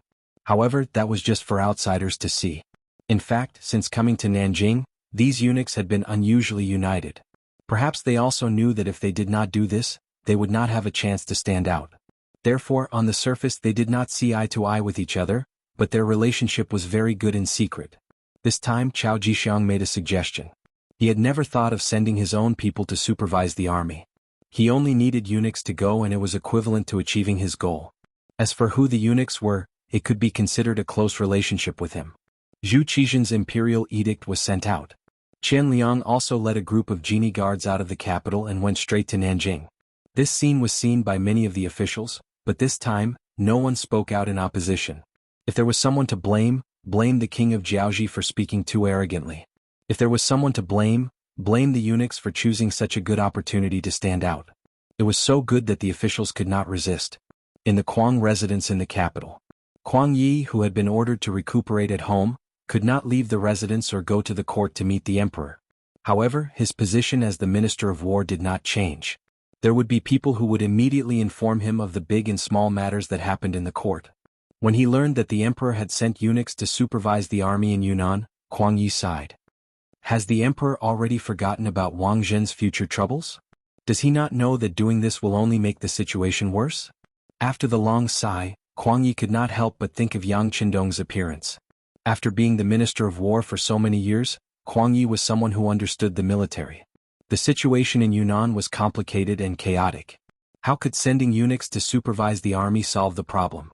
If these eunuchs went, not only would they not be of help, but they would also make the situation more chaotic. Then who would solve the problem there in the end? It seemed that it should be placed on Yang Qindong. As for how to deal with Yang Qindong, it was only after Kuang Yi returned to his residence that the imperial court made the decision. It was like the birds were gone and the bough was hidden. However, the problem was that there were still birds and there were many of them. He did not understand why Emperor Yingzong was so anxious to hide Yang Qindong. However, now that it had become a reality, what he needed to do was to change the result, and not to find out the reason. Come get the brush, paper and inkstone. I want to write a letter to Guaning. Cheili, the temporary location of the Min prince's residence. Cheili was the Cheili Xianxi, located in the southeast suburb of Jinghong City, Yunnan. This was the place chosen by the Min prince before he announced his independence. Because of the complicated terrain and the fact that it was far from the central plains, it was chosen as the new place to rise. This was the place where the Min Zhuang was originally the king of foreign affairs. At this time, it was heavily guarded both inside and outside. Men with swords and spears could be seen everywhere to ensure that without the red flag, even a fly could not fly into the courtyard. However, in such a heavily guarded place, a young master in his 20s, wearing a soft gauze tang headscarf, wearing a purple embroidered robe, holding a white paper folding fan in his hand, with a slender body and a jade-like face. He walked gracefully, smiling before speaking, with an elegant and noble temperament, as if he was taking a stroll in a courtyard. From time to time he would look around as if he was looking for the beautiful scenery in the courtyard. All the guards acted as if they did not see this young master's appearance. No matter where his gaze fell, it was as if it was a matter of course. Young Master Yao, why did you come here? We have been looking for you for a long time. Two anxious maids came to the front of the young master, panting as they spoke as if they were complaining about something. Ah, thank you for your hard work. Is the princess looking for me? There was a faint smile on the young master's face. Just this smile alone gave people the feeling of being bathed in the spring breeze. Yes, the princess has prepared a new song. She is just waiting for young Master Yao to appreciate it together. The two maids kept nodding. After saying this, they pulled the young man's arms and walked straight to another courtyard. This young Master Yao still maintained a smile on his face and allowed the two girls to pull him. However, deep in the corner of his eyes, there was a faint killing intent. He was currently memorizing every scene in the courtyard, including how many guards there were, where they were distributed, and so on.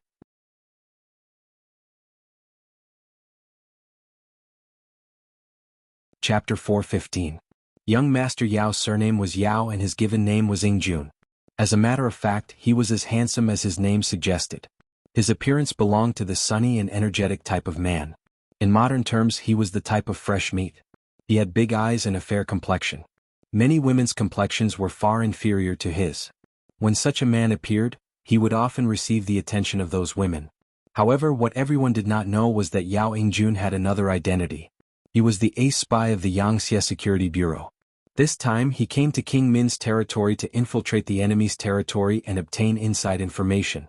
However, he did not expect that the moment he appeared in the Chirizi Bureau, King Min's sister, Zhu Lian, fell in love with him at first sight because of his extraordinary charm and temperament. This woman, who was given the title of Forever Victory Group Leader, fell in love with him at first sight. Thus, she invited Yao Yingjun to her home. Naturally, Yao Yingjun was eager to see this happen. In this way, he would become a frequent visitor to the prince's mansion, so much so that all the guards here knew him. In addition, Princess Yongxing had previously instructed everyone to be as polite to young Master Yao as they were to her. Thus, she could walk around the mansion at any time without any restrictions. As Yao Yingjun followed the two maidservants to Princess Yongxing's courtyard, he said politely and casually, "It's strange. Why is the courtyard so quiet today?" "Young Master Yao, you don't know. Several princes have gone to the army camp. It seems that the situation at the front line is a little tense. Yes, I also heard about it. But no matter what, it doesn't matter. This has nothing to do with us women. Also, young Master Yao, although you are a man, you have a good appearance. As long as you please our princess, you will be able to live a life of luxury. The two maidservants talked one after another.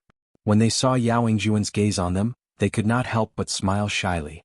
It was clear that his good looks had not only deeply attracted Princess Yongxing, but even these maidservants were also greatly attracted to him. Yao Yingjun was very annoyed when others said that he had a good appearance. However, in order to complete the task, he did not show it on the surface. In fact, he was already thinking about the content of the meeting in the army camp. As King Min Zhuang's most beloved sister, it should not be difficult to know. How could he get the information from it? 5 miles away from Min King's mansion in the military camp, King Min Zhuang Zhu Huilu, King Guangtong Zhu Huilu, and King Yangzong Zhu Huilu were holding a military meeting with their subordinates. The three sons of Zhu had some ability. At the very least, they still had some talented people under them. It was because of the operation of these people that they were able to reach their current scale and become an existence that gave Huang Zong and Zhu Qizhen headaches. These so-called talents included Duan Yuhong, who was good at strange skills, Meng Neng, who was brave and good at fighting, Qin Tian, who was good at talking, and Yu Libin, who was good at reading people's faces and knew some supernatural skills. It was the existence of these talents that made the situation in Yunnan more and more chaotic. They also formed a temporary alliance with Jiaoji and Miao Jun, and forced the Mu family to not dare to act rashly. Originally, if this situation continued, it would not take long for the southern Ming army to fall into a completely passive state. Then the entire Yunnan might fall. Then, the war would expand outward, and they would achieve the general trend of occupying a corner of the world. Finally, they would seek the central plains and seize the world. However, after Mu Bin was crowned as the king of Shiping, the situation of the war changed accordingly. Is Yingzong crazy? Since when can a person with a different surname be crowned as a king? Will the world still belong to our Zhu family? King Yangzong Zhu, who was the most impatient and the youngest among the three brothers, could not help but complain. With regards to Yingzong's decision, which one of them could understand? In their opinion, even if the world was taken over by them in the future, it would still be ruled by the Zhu clan. As the saying goes, the meat will rot in the pot. But now that a person with a different surname could be crowned as a king, there were more variables. Okay, now is not the time to talk about this. Let's think about what to do next. Mu Bin, who has been crowned as a king, will not be able to wait and see like before. Soon he will make a big move. How should we deal with it? That's the big thing that we need to discuss. King Minzhuang Zhu, who was also the leader of the group, said at this moment. Then his gaze fell on King Guangtong Zhu Huihua and said, "Second brother, you should tell us what to do next." Okay. Zhu Huichen nodded at Zhu Huichen, then glanced at the crowd and said slowly, "Mu Bin has been conferred the title of King of Shiping. Even if it's just for this title, he must be our enemy. Previously, we fantasized about joining forces with him and even promised to give him a share of the world. We must change our plans." Fortunately, the negotiations with Jiaoji fell apart. I don't know who helped us a lot, but they actually killed the envoy sent by Yingzong. When Zhu Huihua said this, everyone sneered. Obviously, everyone had the same opinion about this matter. That was, it should be King Lily of Jiaoji who sent people, but the other party did not admit it. In addition, they were allies now, so there was no need to ask the other party to admit anything. The Jiaoji kingdom will not retreat. Instead, they have been forced into a corner. Next, we can discuss how to deal with King Shiping's army together. I think it will be difficult for anyone to gain any advantage in a short time. As for how to deal with the army of the southern Ming dynasty, we still need to discuss a countermeasure. When Zhu Huihua said this, his gaze naturally fell on Duan Yuhong, who was standing below. Duan Yuhong was famous for his strange skills in Yunnan. This person had foresight and considered the future. He had the talent of a military advisor. Now that Zhu Huihua was asking for his opinion, he stepped forward. Three princes, the army of the southern Ming dynasty is actually not difficult to deal with. When the three princes heard such confident words, they could not help but feel their eyes light up. They quietly waited for the next words to appear. Three princes, it was still difficult to deal with the army of the imperial court. They always shrank and did not advance. Even if we wanted to take advantage of them, it would be difficult. However, it is different now. The southern Ming emperor has sent a eunuch to supervise the army. This is our opportunity. As long as we can reveal a certain flaw, I think that even if the generals of the imperial court do not want to, the eunuch in charge of the army will force them to take action.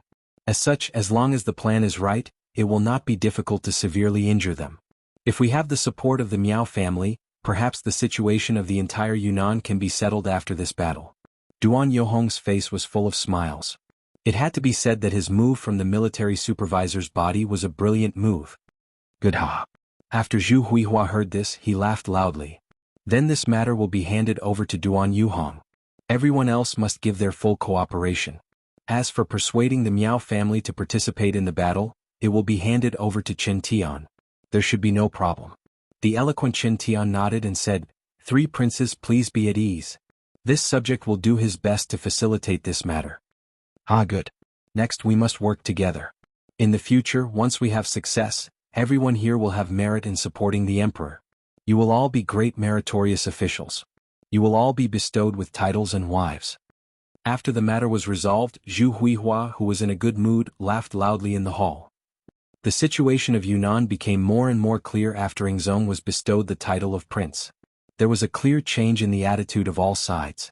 When all of this reached the ears of Yang Qindong, who was still training in the forest, he could not help but sigh. In that case, everything will be over soon. It won't be long before someone remembers us. At that time we will see how we sweep the world. Saying such bold words was not only because of Yang Qindong's confidence in the Yang family army, but also because he saw the weakness of his opponent. Mutual distrust and serious internal friction. How could all of this be compared to the Yang faction, which was developing at a high speed and was united as one? War was more about the hearts of the people. Yang Qindong, who had grasped the heart of the people, had the weapon given to him by Datsang. What else could he be afraid of? As Yang Qindong waited, Shiping Wang Mubin made the first move. Different from the previous probing attacks, this time, Mubin personally led 30,000 vanguard troops and headed straight for Kalisai. However, halfway there, they were intercepted by the Jiaoji army and the army gathered by the three brothers of King Min. According to the previously discussed plan, Shiping Wang sent out his troops, followed by the southern Ming army in Yunnan. They were led by Dong Xing, who led 80,000 troops and headed straight for Kalisai. Perhaps it was because the king of Min's army had gone to stop the king of Shiping's army, so they made rapid progress. They had originally planned to take 7 days to reach the Cheli agency, but they had already covered 3/4 of the distance on the third day. Dong Xing, who led the troops, thought that King Min's army was not strong enough and underestimated the enemy. Coupled with the constant urging of the military supervisor, Qian Liang, out of pride, he did not care that the middle and rear troops were still on their way. He did not care about the drawbacks of lengthening the battle line and led 20,000 vanguard troops straight to Kalisai. However, just as they were about to reach Kalisai, 100,000 Miao troops suddenly appeared, together with 50,000 King Min's troops. With so many enemies appearing like landslides and tsunamis, they rushed into the army of the southern Ming Empire. It was as if a river had flooded the land, drowning the 20,000-strong army. Not only that, even the military governor Dong Xing was killed in the chaos.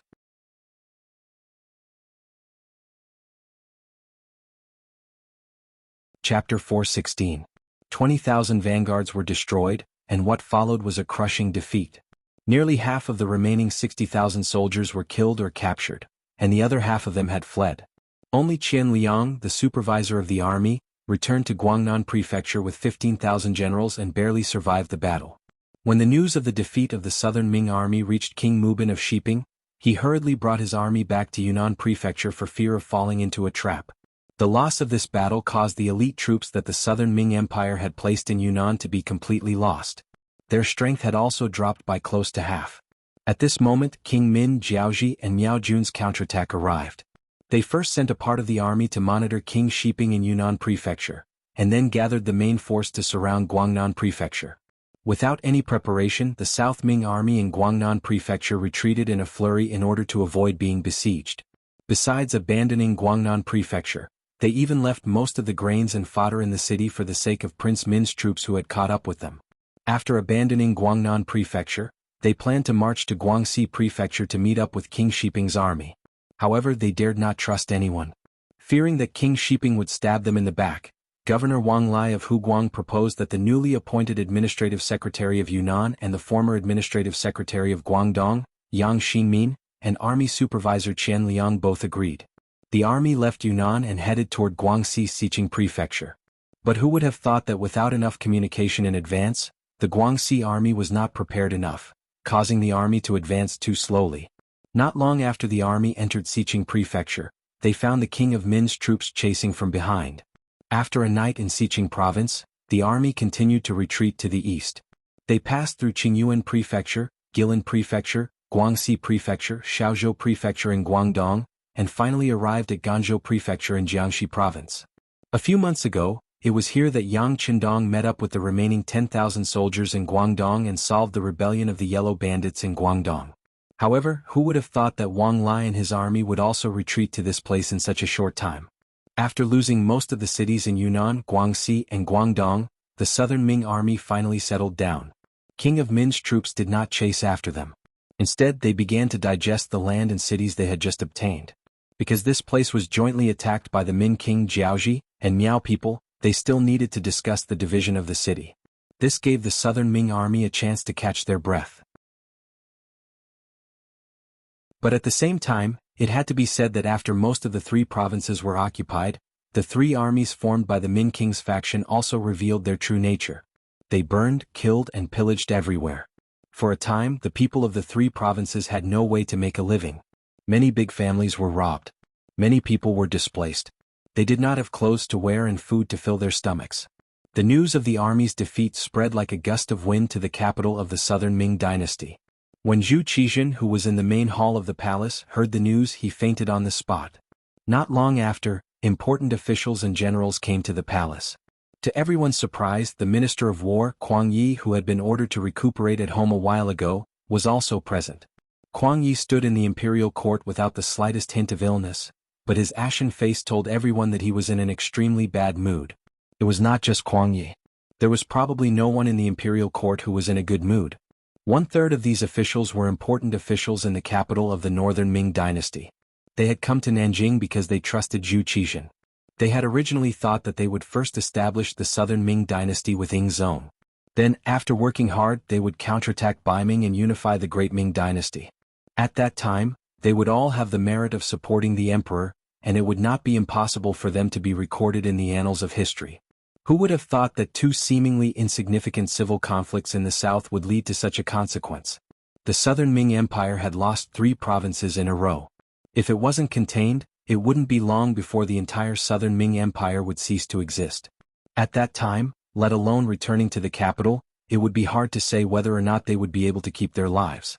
The sudden turn of events and the terrible situation left everyone speechless. The civil and military officials arrived one after another. Then they all imitated Kuang Ye's gloomy expression, looking very unsightly. The officials were silent, which was a rare occurrence.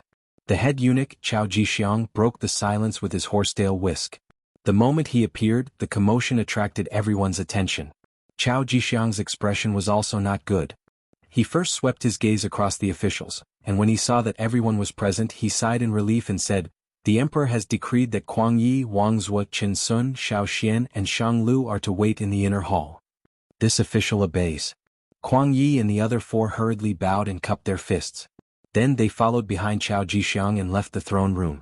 When the 5 of them left, the other officials looked at each other. For a moment they did not know whether to leave or not. Some of the officials looked at the Minister of Rights, Lu De, and the Minister of Works, Jiang Yuan. Of the 6 ministers, only the 2 of them were left behind. It was inevitable that they would be looked at. In particular, the Minister of Rights, Lu De, left behind many doubtful gazes. Jiang Yuan was the Minister of Works. He could not play a big role in the war. At most, he could supervise the forging of weapons. However, it was said that he had already forged many usable weapons a while ago. They could be used by the army at any time. As a result, the effect he could play was very small. Lu De was different.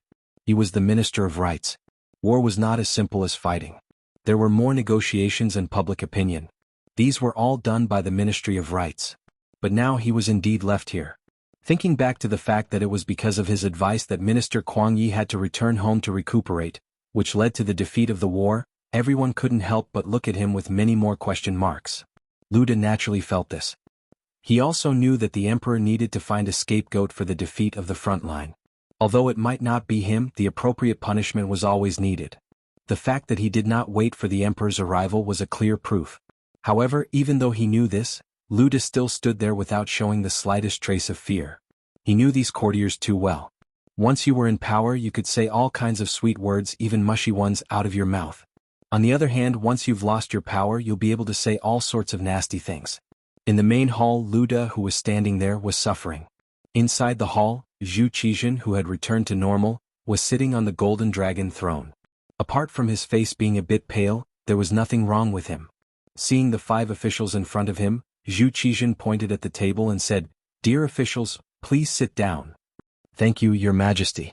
We are guilty and we do not dare to sit." The 5 ministers looked at each other, shook their heads and said that they were guilty. Often, the more polite the emperor was to you, the more it meant that it was not a good thing. They had seen this many times. Naturally, they did not dare to casually sit down. "Ai, what are you guilty of?" "The guilty ones are the generals at the front lines. It has nothing to do with you. Sit down." "Minister Kuang, you're the oldest here and your health hasn't been good for a while, so you should take the lead and sit down." "Alright, is your body alright now?" Zhu Qizhen tried his best to express his concern for Kuang Yi and the others. "Thank you for your concern, Your Majesty. This official's body is fine," Kuang Yi said with a face full of gratitude. Good. It's good that you are fine. We cannot lack capable officials like you by our side. That's right, all of you should sit down." After a round of sentimentality, the other officials also looked for their seats and sat down one by one with expressions of gratitude on their faces. After everyone was seated, Zhu Qizhen let out a long sigh and said, "Dear officials, I'm sure you all know about the defeat of the front lines. It was all Wang Ji's rotten idea that caused us to make a mistake in our strategy. Also, the generals at the front lines were afraid of death, resulting in the current situation. We truly regret it." After a series of self-criticism, Zhu Qizhen shook his head with a look of regret. Then he nodded to Cao Jixiang, who was standing to the side. "Yes." Cao Jixiang hurriedly replied. He then took out the golden back of the imperial edict and read it aloud. "By the will of the heavens, Your Majesty, the left assistant minister of the Ministry of War, Wang Ji, retreated in fear of the enemy. He is to be immediately removed from his position and brought back to the capital to be imprisoned. The embroidered uniform guard, Qian Liang, is to be demoted to a baihu of the embroidered uniform guard. He is to be punished with half a year's salary. The governor of Huguang, Yang Xinmin, and the other officials are to be punished with a year's salary. They are to be demoted by half a rank and remain in the army." In the imperial edict, all the generals and officials of Yunnan were punished. This was especially true for Wang Ji. He had only been in Yunnan for less than a month, and he had gone from being in the limelight to being a prisoner.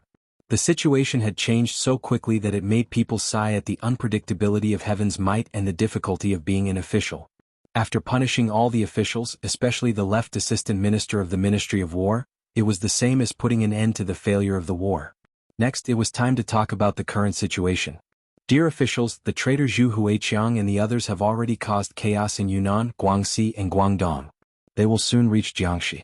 What advice do you have for us?" Zhu Qizhen's hopeful gaze fell on the 5 old officials. His face was filled with anticipation. What followed next was a period of silence in the inner hall. The southern Ming Empire did not have a large army to begin with. Last time, when Kuang Yi was inspecting the guard stations, he discovered that there were some people who were not paid. As a result, the guards were not at full strength. At that time, the rough estimate was that there were less than 1 million people.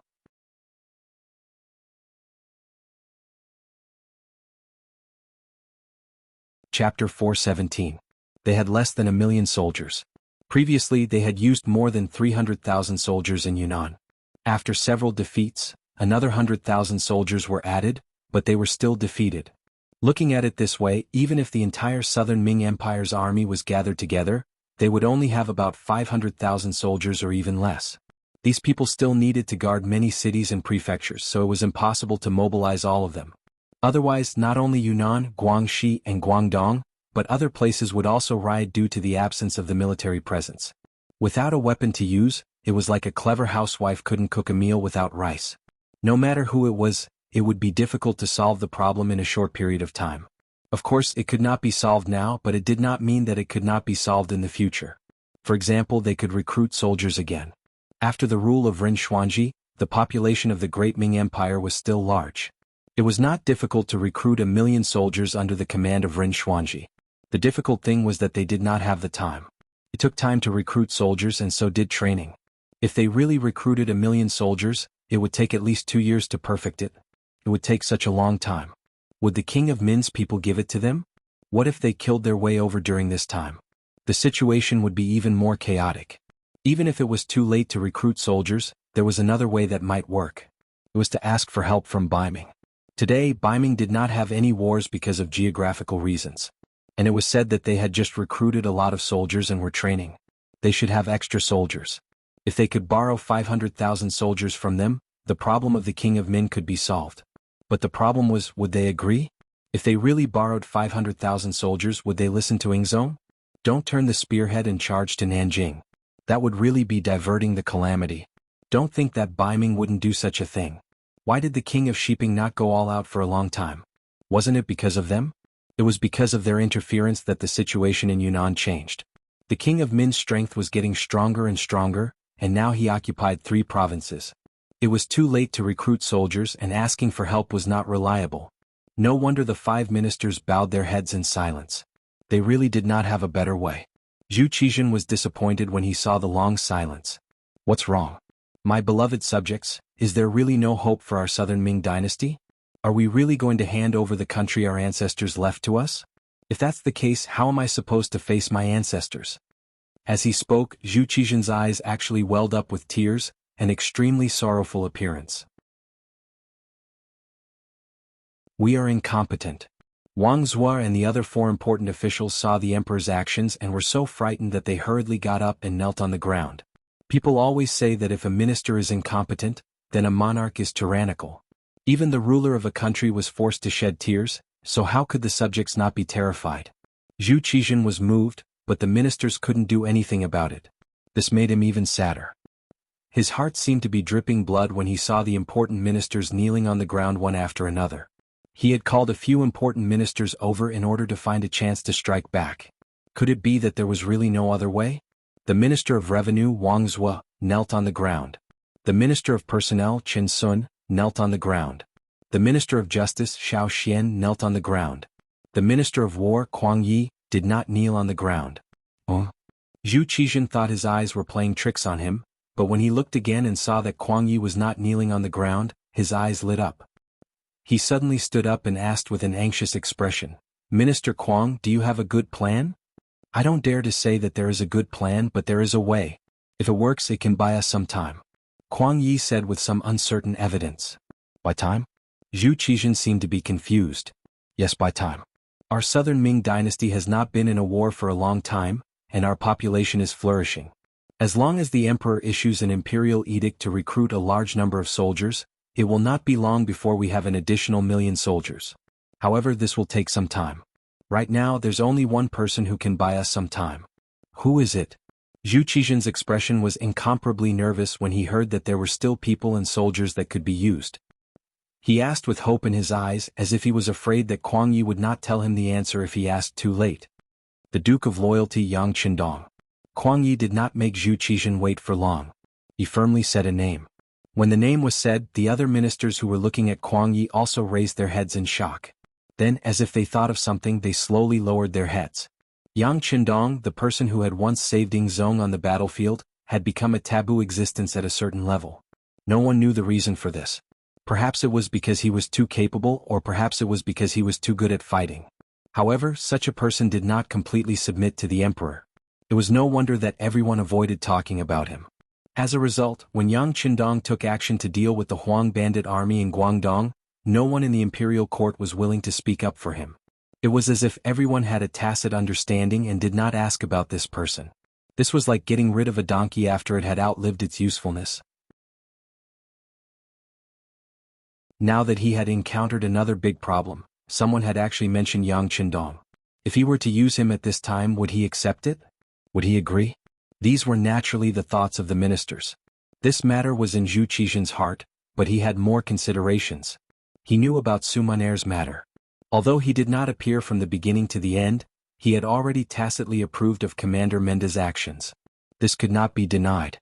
In other words, he also had thoughts of killing Yang Qindong. There was no familial love in the eyes of the imperial family. This was something that everyone knew.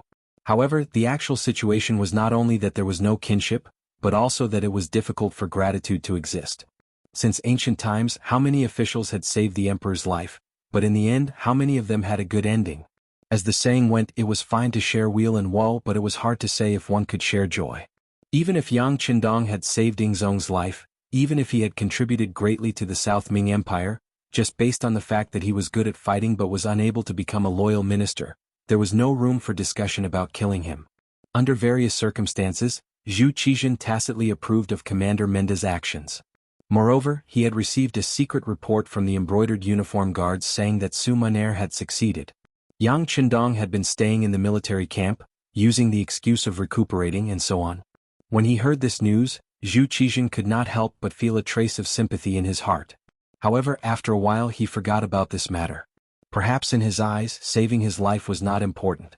What was important was his throne and whether or not he could inherit the country left behind by his ancestors.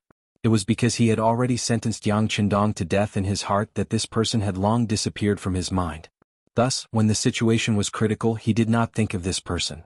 Now that he heard Kuang Ye's reminder, doubt appeared in his heart. Could it be that Yang Qindong was not dead? If he was not dead, he could make good use of it now. Beloved official Kuang, where is he now? After Zhu Qizhen's thoughts returned to normal, he asked with hope. Replying to your majesty, the Duke of Zhongdan is currently outside Gaozhou Prefecture in Guangdong. I heard that he is sick and is currently recuperating. Over there, my Ministry of War's Guaning, embroidered uniform guards steward Wei Guang, and Guangdong Guards Commander General Ma Wei are all there. Kuang Yi replied in a low voice and gave a simple description of the situation over there. As for why those people were there, the emperor should be very clear about it. Oh, Xin remembers now. Zhu Qizhen suddenly understood and nodded his head. He thought of the secret report from the genie guard a while ago. It said that Wei Guang was thinking of ways to persuade the mercenaries to work for him. At that time he also thought that this was a good idea. The great Ming Empire was vast and abundant in resources. What good things did it not have? As long as he was sincere enough, it was not impossible to keep those mercenaries who could fight for him. However, he did not receive any secret reports in such a long time. It seemed that the progress of the matter was not smooth. If it was not smooth, then it was good. If it was not smooth, then there was a possibility of Yang Qindong sending troops to quell the rebellion. Otherwise, if he really accepted the mercenaries, it would be equivalent to falling out with them. Zhu Qizhen quickly made a decision in his heart. After the court, he would notify the embroidered uniform guards and have them stop what they were doing to the mercenaries. At least on the surface they would ease the relationship between them. However, this was a method of mending the pen after the sheep had been lost. The important thing was to discuss with Yang Qindong. Thinking of this, he said to Kuang Yi, Zhen heard that the Duke of Loyal Valor is sick. Is his illness serious? I do not know. I have sent Guaning to visit him, but I have not seen him. He could not even enter the barracks. I think his rank is not high enough. Kuang Yi hesitated as he spoke. If that's the case, we should send an important official over. Zhu Qizhen nodded as he said this. Then his gaze fell on Kuang Yi. Beloved official Kuang, I am afraid that I will have to trouble you to make a trip. If you can see the Duke of Loyal Valor, ask him to take action no matter what. Don't ask him to defeat the rebels, but at least stabilize the current situation and buy time for our southern Ming dynasty to develop. I am old. This time Kuang Yi did not immediately agree. Instead, he spoke with an ambiguous attitude. Kuang Yi said this because he was complaining. He was complaining about how Yingzong grounded him at home a while ago. Now that he had a use for him, he did not think about the fact that he was almost 70 years old.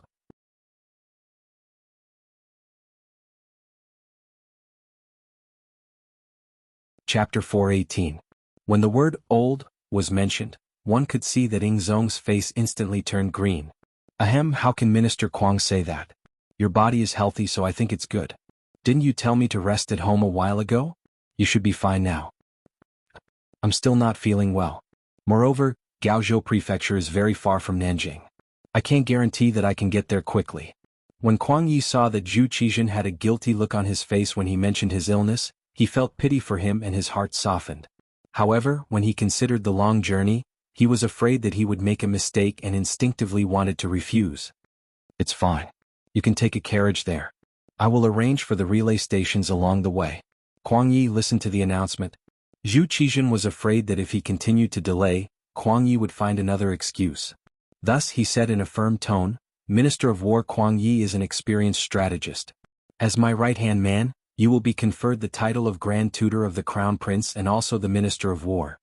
He was conferred an official just like that. The Crown Prince's junior tutor was one of the 3 orphans. At the same time he was a secondary grade 1 official and also the Minister of War. It could be said that he held great power and was definitely one of the pillars of the imperial court. As soon as the imperial edict was passed down, the other 5 ministers all had looks of envy on their faces. Words of congratulations could be heard one after another. When the imperial edict was given, Kuang Yi was extremely touched. Ever since the Great Ming Dynasty was split into the north and south, there were no longer any primary grade officials in the imperial court. The cabinet was also removed. The ministers of the 6 ministries became the leaders of the officials. He originally thought that he would be satisfied if he could keep his position until he retired. However, he never thought that there would be a day when he would be promoted to Grand Tutor of the Crown Prince and become a secondary grade 1 official. With such a position he could definitely be called the leader of the officials. How could he not be excited and moved by this honor? He was so touched that he knelt on the ground. "Thank you for your kindness. I will go home and pack up before heading to Guangdong. Even if I have to sacrifice my old bones, I will persuade the loyal duke to work for the Great Ming Dynasty and defeat the enemy." "Good." Seeing that Kuang Yi was so straightforward, Zhu Qizhen happily stood up and said, "As expected of a loyal minister of the Great Ming Dynasty, a pillar of the country." Just like that, Minister Kuang immediately packed up and left. Everyone else had to cooperate with him to the best of their ability. In addition, if the Duke of Loyalty and Courage raises any conditions, my beloved subject can also agree to them on our behalf. "Yes, Your Majesty." With Zhu Qizhen's words, Kuang Ye's heart was filled with confidence. He had more confidence in the Guangdong trip. In this meeting with the emperor, Kuang Yi was conferred the title of Grand Tutor of the Crown Prince and regained the favor of the emperor. Outside the Kuang Manor, there was an endless stream of officials who came to congratulate him. It was a scene of prosperity. In comparison, the mercenary camp outside Gaozhou City was as quiet as usual. After more than a month of training, all the cold vanguard soldiers and the auxiliary soldiers had gone through several forest battle drills. This allowed them to have a better understanding of how to fight in the forest. From being completely passive in the beginning to having the ability to fight back, their conditioned reflexes had formed. As long as they were walking in the forest, they would instinctively make some defensive or offensive responses if the slightest bit of the situation was wrong. Not bad. The military quality of the cold vanguard soldiers is very high. There are also quite a few good seedlings among the auxiliary soldiers. I'm afraid that it won't be long before the elite cold vanguard soldiers expand. Yang Qindong looked at the results of the drills that the various companies sent over and nodded repeatedly. He appeared very satisfied. Seeing that Yang Qindong was in a good mood, Hu Mang, who was at the side, hurriedly handed over the report card about the temporary auxiliary soldiers' studies. "Young master, take a look at this. It's the results of the temporary auxiliary soldiers. Not bad. There are actually so many who can score 60 points. Very good, very good." Looking at the results, although the knowledge tested was only for the 2nd grade of elementary school, it was already very difficult to score a passing score. This at least meant that the literacy class was successful. Yes, not only did the political committee work hard, even the 2 madams put in a lot of effort. Some of them are already qualified to be temporary auxiliary soldiers and are even close to the standard of the cold vanguard soldiers. Now their loyalty is still to be tested. Tiger's Mane reported everything he knew to Yang Qindong. Loyalty is indeed a problem. No matter how strong a person is, no matter how strong a soldier is, without loyalty, the stronger they are, the easier it is for them to betray their master. Tell the political committee to pay special attention to this test. Yang Qindong nodded in agreement. Yes, young master is right. These people haven't been to Resin City, so it's not easy to do some work. After all, we can't be sure if there are spies from other parties. Now isn't the time to announce young master's identity. Tiger's Mane said in a troubled tone. The soldiers who joined the army in Resin City usually didn't have to worry too much about their loyalty. Other things aside, just the changes that could be seen with one's eyes were enough to let everyone know who to follow in order to live a good life. When they and their families lived a good life and didn't have to worry about food and drink, they would have to think about who brought all this to them. Why would they need to worry about loyalty? When someone mentioned that they had to join the army to protect their home and the fruits of victory from being violated by others, the number of people who joined the army had already reached 90%. In addition to the benefits a soldier could enjoy, it was enough to feed a family of 5 without having to worry about food and water. Once they reached a certain age and needed to retire from active service, they would be given jobs that others envied. Even those who were injured on the battlefield would be in high demand once they returned home. With all these benefits, why would they need to worry about the lack of manpower? Why would he need to worry that these people would have any rebellious thoughts and intentions? However, it was different in the territory of the Great Ming Dynasty. There were some people whose backgrounds weren't even clear. Even if one tried to brainwash these people, they wouldn't be able to meet the best requirements. If they were allowed to understand too much about these people, they would be exposed even more. If Yang Qindong's identity was exposed because of this, wouldn't there be a huge problem? At the very least, the safety of his family in the capital became the most important thing to worry about. We still need to seriously investigate their backgrounds. For those who we can't be completely sure of, we can consider persuading them to leave the ranks of temporary auxiliary soldiers. In short, if there is a trace of uncertainty, we can't use them, let alone use them. Yang Qindong nodded. How could he not know what the consequences would be if his current identity was exposed? At that time, even if he didn't rebel, others would say that he had rebelled. Why didn't he just become a subject of the Great Ming Dynasty? Why did he suddenly raise so many soldiers?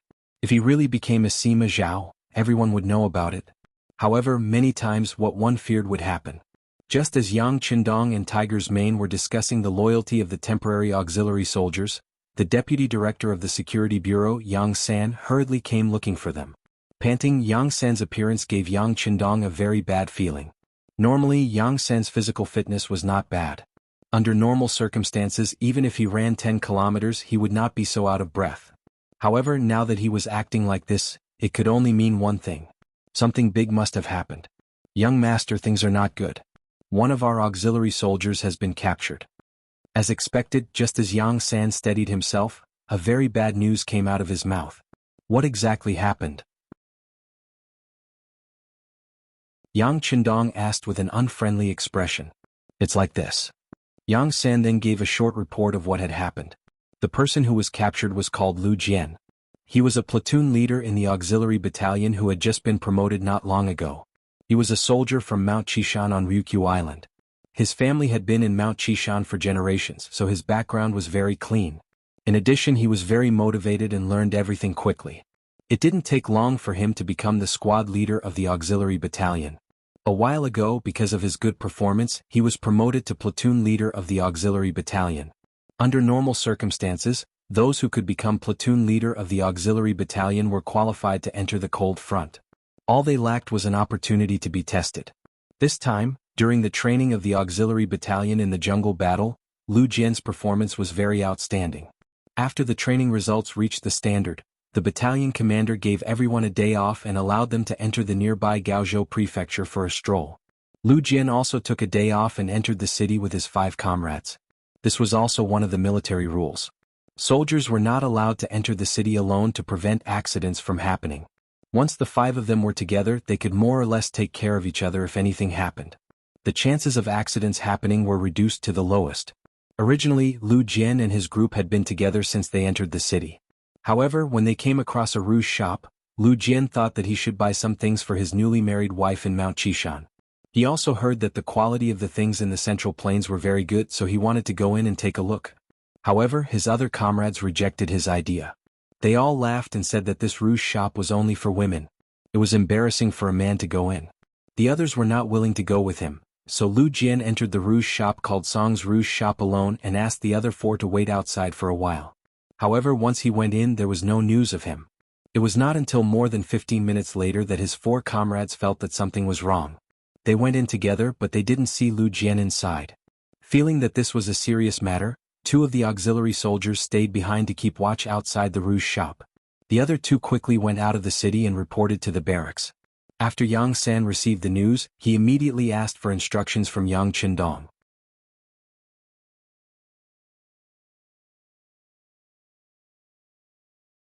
Chapter 419. Young Master, Platoon Leader Lu Jian is an auxiliary soldier who joined from Qishan. He knows a lot of things.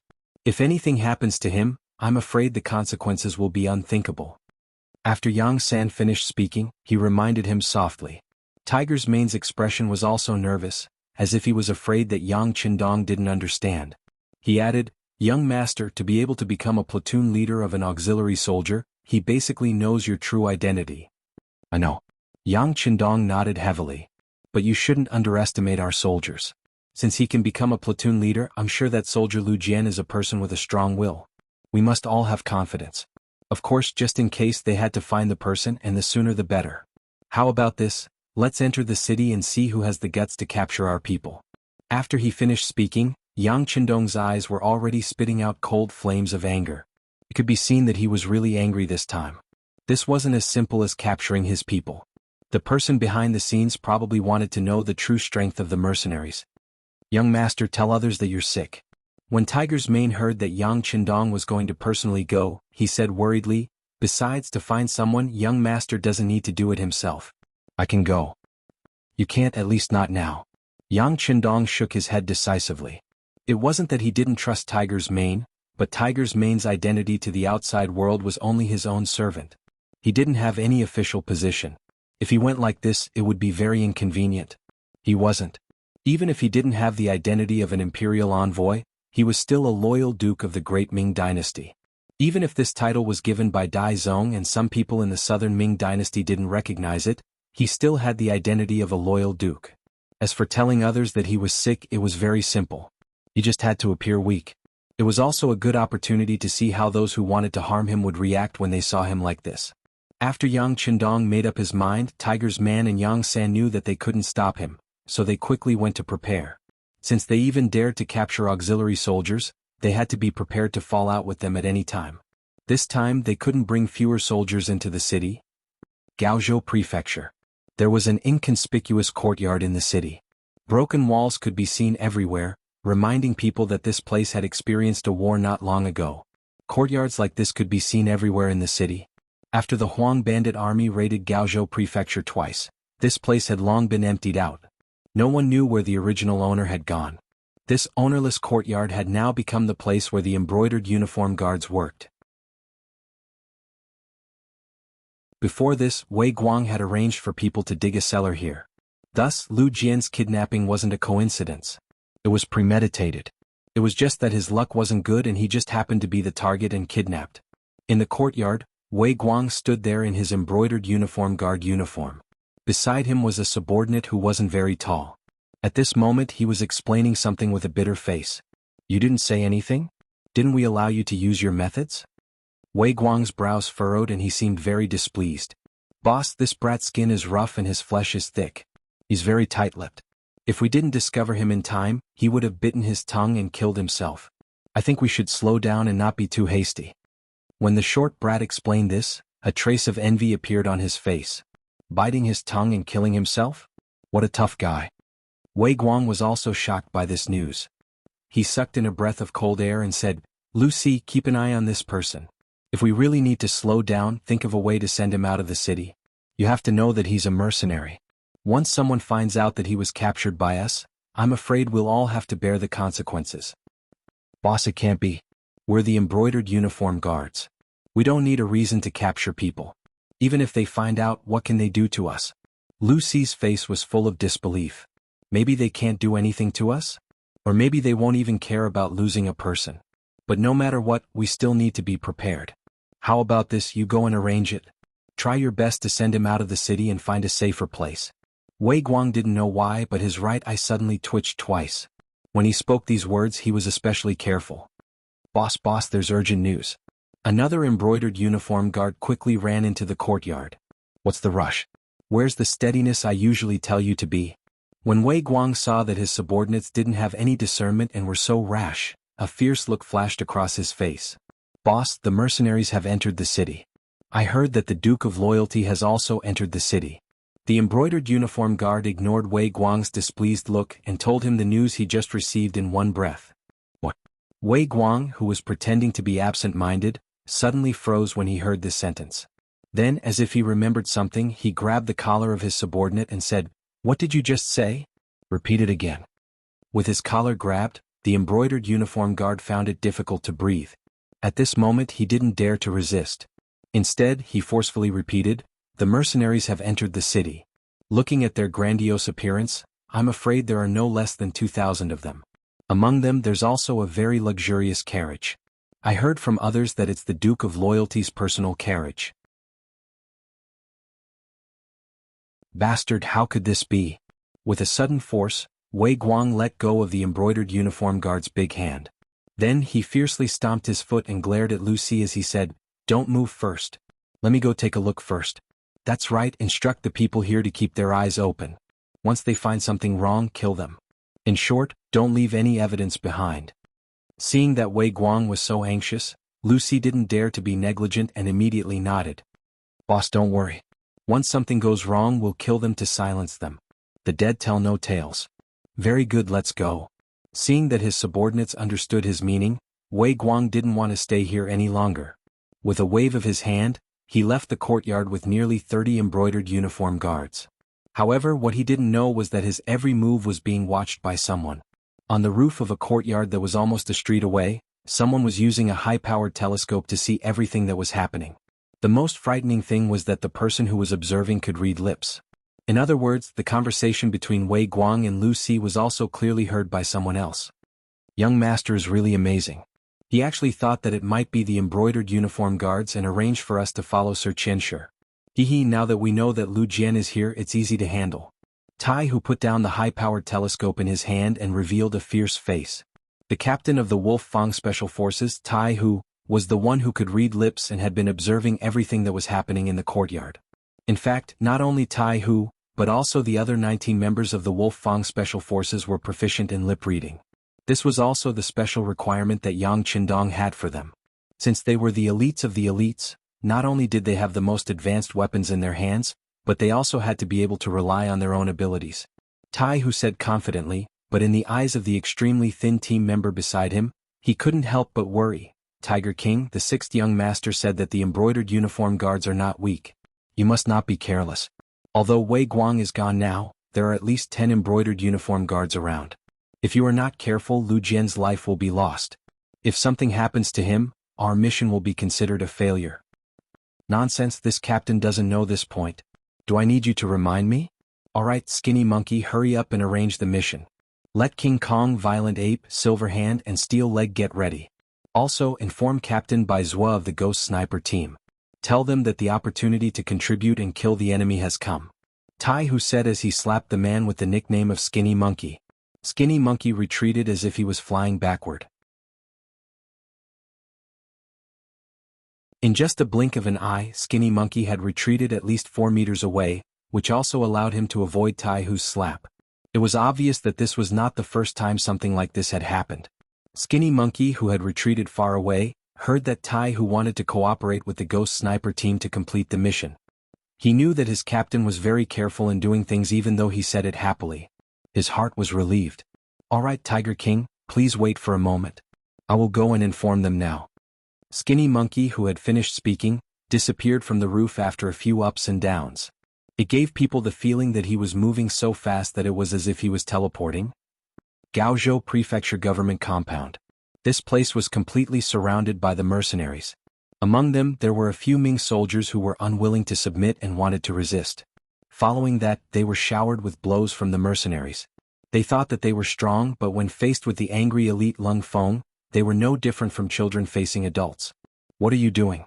What are you doing? Are you trying to rebel?" The sudden attack caught the Ming army off guard. A few of the centurions of the Ming army shouted aggressively, wanting to use their power to suppress the enemy. Bang bang bang bang. What greeted this voice was a few powerful fists. The centurions who were shouting just now were soon swollen like pigs. Even when they spoke, their voices were no longer as clear and precise. "What's going on? Everyone stop." The commotion here quickly attracted the attention of others. Following that, a loud shout was heard. General Yu Guang, who was fully clad in armor, appeared. When he saw that the people who were beaten up were all his subordinates, even the whiskers on his lips could not help but tremble a few times. "Who was the one who attacked just now? Who was it? Stand out if you have the guts."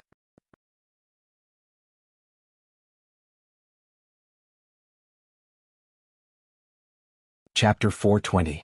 "It's me. What do you want?" Luo Pe, the commander of the 2nd Regiment of the Lung Feng Army, walked out of the crowd with the rank of colonel. He looked at Yu Guang with a mocking expression. Commander Luo? Yu Guang groaned in his heart when he recognized the person. From what he knew, this person was the leader of the mercenary army. Since he had stepped forward, the situation must be very bad, right? Could it be that they wanted to rebel like King Min and the others? Yu Guang's expression changed again and again when he had this thought. He knew the strength of the mercenary army. They had fought side by side before. At that time he felt happy to have such an ally and fought to his heart's content. However, when this person became his opponent, he felt the same pressure on his shoulders. Yu Guang's expression changed again and his aura weakened. When the other Ming soldiers saw this, they couldn't help but lower their heads. Even their commander was about to give in.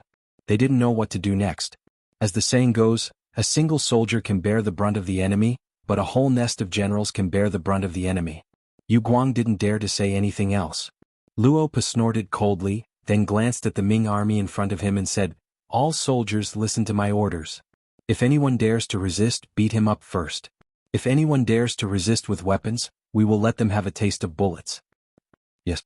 The Lung Feng members standing behind Luo Pe replied in unison. Their aura was truly like a landslide or a tsunami. Okay, 1 battalion will follow me in. The rest will stay outside. Without orders, no one is allowed to leave. After giving the order, Luo Pe strode into the government office. Wherever he went, the Ming soldiers who were originally blocking his way would all move out of his way, afraid that they would provoke him and get beaten up for nothing. Yu Guang originally wanted to stop Luo Pe, but when he saw the murderous aura in his eyes, his legs went soft. He didn't doubt that if he dared to block him, Luo Pe would really kill him. Wasn't Zhaoqing's general Jia Ping killed by Yang Qindong? After the incident, the imperial court did not say anything. Could it be that his life was more valuable than others? Yu Guang unconsciously retreated. The other Ming soldiers also retreated with him. It was not until they reached the gates of the inner courtyard that a shout came from behind them. Only then did the Ming soldiers, whose morale was already extremely low, stop. What's going on? What are you all doing? The voice behind Yu Guang was like the sound of nature to him, causing him to involuntarily stop in his tracks. Following which he quickly turned around. General Ma, the mercenaries suddenly surrounded our magistrate's office. This general tried to reason with them, but they actually attacked us. General, please uphold justice for our brothers. General, please make the decision. The other Ming soldiers followed suit, looking as if they had been greatly wronged. Useless. When Ma Wei saw that Yu Guang only knew how to complain, he couldn't help but feel angry. He thought to himself, if they can attack, can't you guys fight back? However, he naturally couldn't say such words. After all, the mercenaries were considered allies. Moreover, he still wanted to recruit them for his own use. If he really said such words, it would be impossible to recruit them. But no matter what kind of plan he had in mind, since the mercenaries had come knocking on his door, he still had to show his toughness. Otherwise, wouldn't he be looked down upon by others? After softly reprimanding Yu Guang, Ma Wei's gaze landed on Luo Pe. Following which he sneered, "Isn't this Commander Luo? What's going on? What happened to provoke you to bring an army to surround my magistrate's office? If you can't give me an explanation for this matter, even if you are mercenaries, you will still have to pay the price." Looking at Luo Pe, who was chatting enthusiastically with everyone a while ago, General Ma Wei put down his pride. At that time he wanted to recruit Luo Pe and wanted some temporary auxiliary soldiers to join his side. Naturally, he could say any kind of soft words and lower his head to anything. However, it was different now. The other party had already killed their way to him. If he still lowered his head, he would be seen as weak. Pay the price? I think you are the ones who have to pay the price. Facing Ma Wei, who was about to flip out, Luo Pe didn't have the slightest bit of fear. He still had his head held high. What? Do you really think you are invincible? Please remember, this is the Southern Ming Empire's territory. How can you be so arrogant in our territory? Men surround them. Ma Wei saw that Luo Pe still didn't give up even after he had stepped forward. He immediately became angry. No matter what, he was still a general of the Guangdong Guards, a dignified third-grade military general. Since he didn't give him any face, so what if he fought to the death? Lord Guan and Wei Guang have arrived. Just when Luo Pe was about to retaliate and the soldiers on both sides were about to go to war, a shout came from outside the door. Then Guan Ying and Wei Guang each brought a few subordinates into the courtyard. You came at the right time. The arrival of these two people made Ma Wei sigh in relief. Just now he was the only one who had to maintain the situation. Now that these two people were here, there was someone to discuss what to do. Most importantly, if something happened, there would be someone to take the blame. You came at the right time. To Ma Wei's surprise, Luo Po wasn't afraid when he saw the arrival of these two people. Instead, he looked very happy. He even waved his hand and let Lung Feng, who was guarding here, open a path for the two people to lead the soldiers into the courtyard. Guan Ying and Wei Guang, one was an official of the Ministry of War and the other was a Guang of the Brocade Guards. They didn't usually stay in the government office. They came after receiving the news. As the two walked into the courtyard, they frowned and looked at their surroundings with a puzzled expression. What is going on? Commander Luo is also here? I don't know if you can give a reasonable explanation. Even if we treat the mercenaries as friends and allies, you can't do things that hurt each other's feelings for no reason. Guan Ying was still calm and wasn't very angry. Instead, he narrowed his eyes and asked. No one knew what he was thinking. Guan Ying was very clear about the combat strength of the mercenaries. There were only 1,000 Ming soldiers in Gaozhou. If they really fought, they wouldn't even be enough to fill the gaps between the enemy's teeth. But even so, even if he lost, he didn't lose. Even if he died, he would be a ghost who understood the situation. Just as Guan Ying finished speaking calmly, Wei Guang opened his mouth and said, What is going on? Can't you see? Moving soldiers into the city without orders is already a violation of the laws of the Ming Dynasty. No matter what the reason is, we can't let it go. This was a preemptive strike. Wei Guang, who knew what he had done, spoke in an interrogative tone. He wanted to muddy the waters and put the blame on the other party first. In this way he would have the initiative in his hands. When Guan Ying heard Wei Guang's words, he frowned. This was clearly putting the blame on them. Wouldn't this be forcing the mercenaries to do something extreme? If this was the case, no one present would be in a good mood. Especially since the Min King's faction was very powerful. Even Guangdong was divided into two. If they were to create such a powerful enemy like the mercenaries, the southern Ming dynasty would really be finished. This was no longer a matter of face. It was a matter of whether the southern Ming dynasty could survive or not. Guan Ying was naturally careful. He glared at Wei Guang, warning him not to speak carelessly. Then he looked towards Luo Po and said, Commander Luo, this official believes that there must be a reason for you to come here and mobilize so many people. However, may I know what it is for? Seeing that Guan Ying's words were still considered polite, Luo Po nodded. Alright, since Lord Guan wants to get to the bottom of this, then this commander will tell you. Just over 2 hours ago, one of our mercenary soldiers went missing in the city. This is a provocation to our mercenary army. You must give us an explanation for this matter, otherwise we can only investigate it ourselves. Even if we have to turn the entire city upside down, we must have a conclusion to this matter. A soldier of the mercenaries went missing? Hearing this result, Guan Ying's face was filled with shock. Not only him, even General Ma Wei, who was confused just now, had his mouth wide open. He stood there with an incredulous expression. Wei Guang's heart skipped a beat. His guess was right. These people came for Lu Jian. However, he didn't expect that they would mobilize so many people just because one person went missing. Presumably, that person must know a lot of secrets. As long as he could get through this hurdle, he would be able to obtain first-hand information about the mercenaries. Looking at it this way, all the risks were worth it. Of course, whether the matter would have the result he wanted, it would depend on whether he could get through this hurdle or not. If he could get through it safely, then everything would be easy to discuss. Thinking of this, Wei Guang took half a step forward. He pointed at Luo Po and said, What? You lost one person and you come looking for us? What kind of logic is this? Who knows if your soldiers are deserters because they're afraid of war? We won't take the blame for this. Seeing Wei Guang jump out first, Luo Po's expression didn't change. He only said sternly, Wei Guang, please be careful with your words. Our mercenaries will not have any deserters. Don't use your subordinates' methods on us brothers. You can't bear the consequences. Being threatened again, Wei Guang's expression was naturally very ugly. Luo Po, you should also watch your words. I am a member of the embroidered uniform guard. Outsiders have no right to order me around.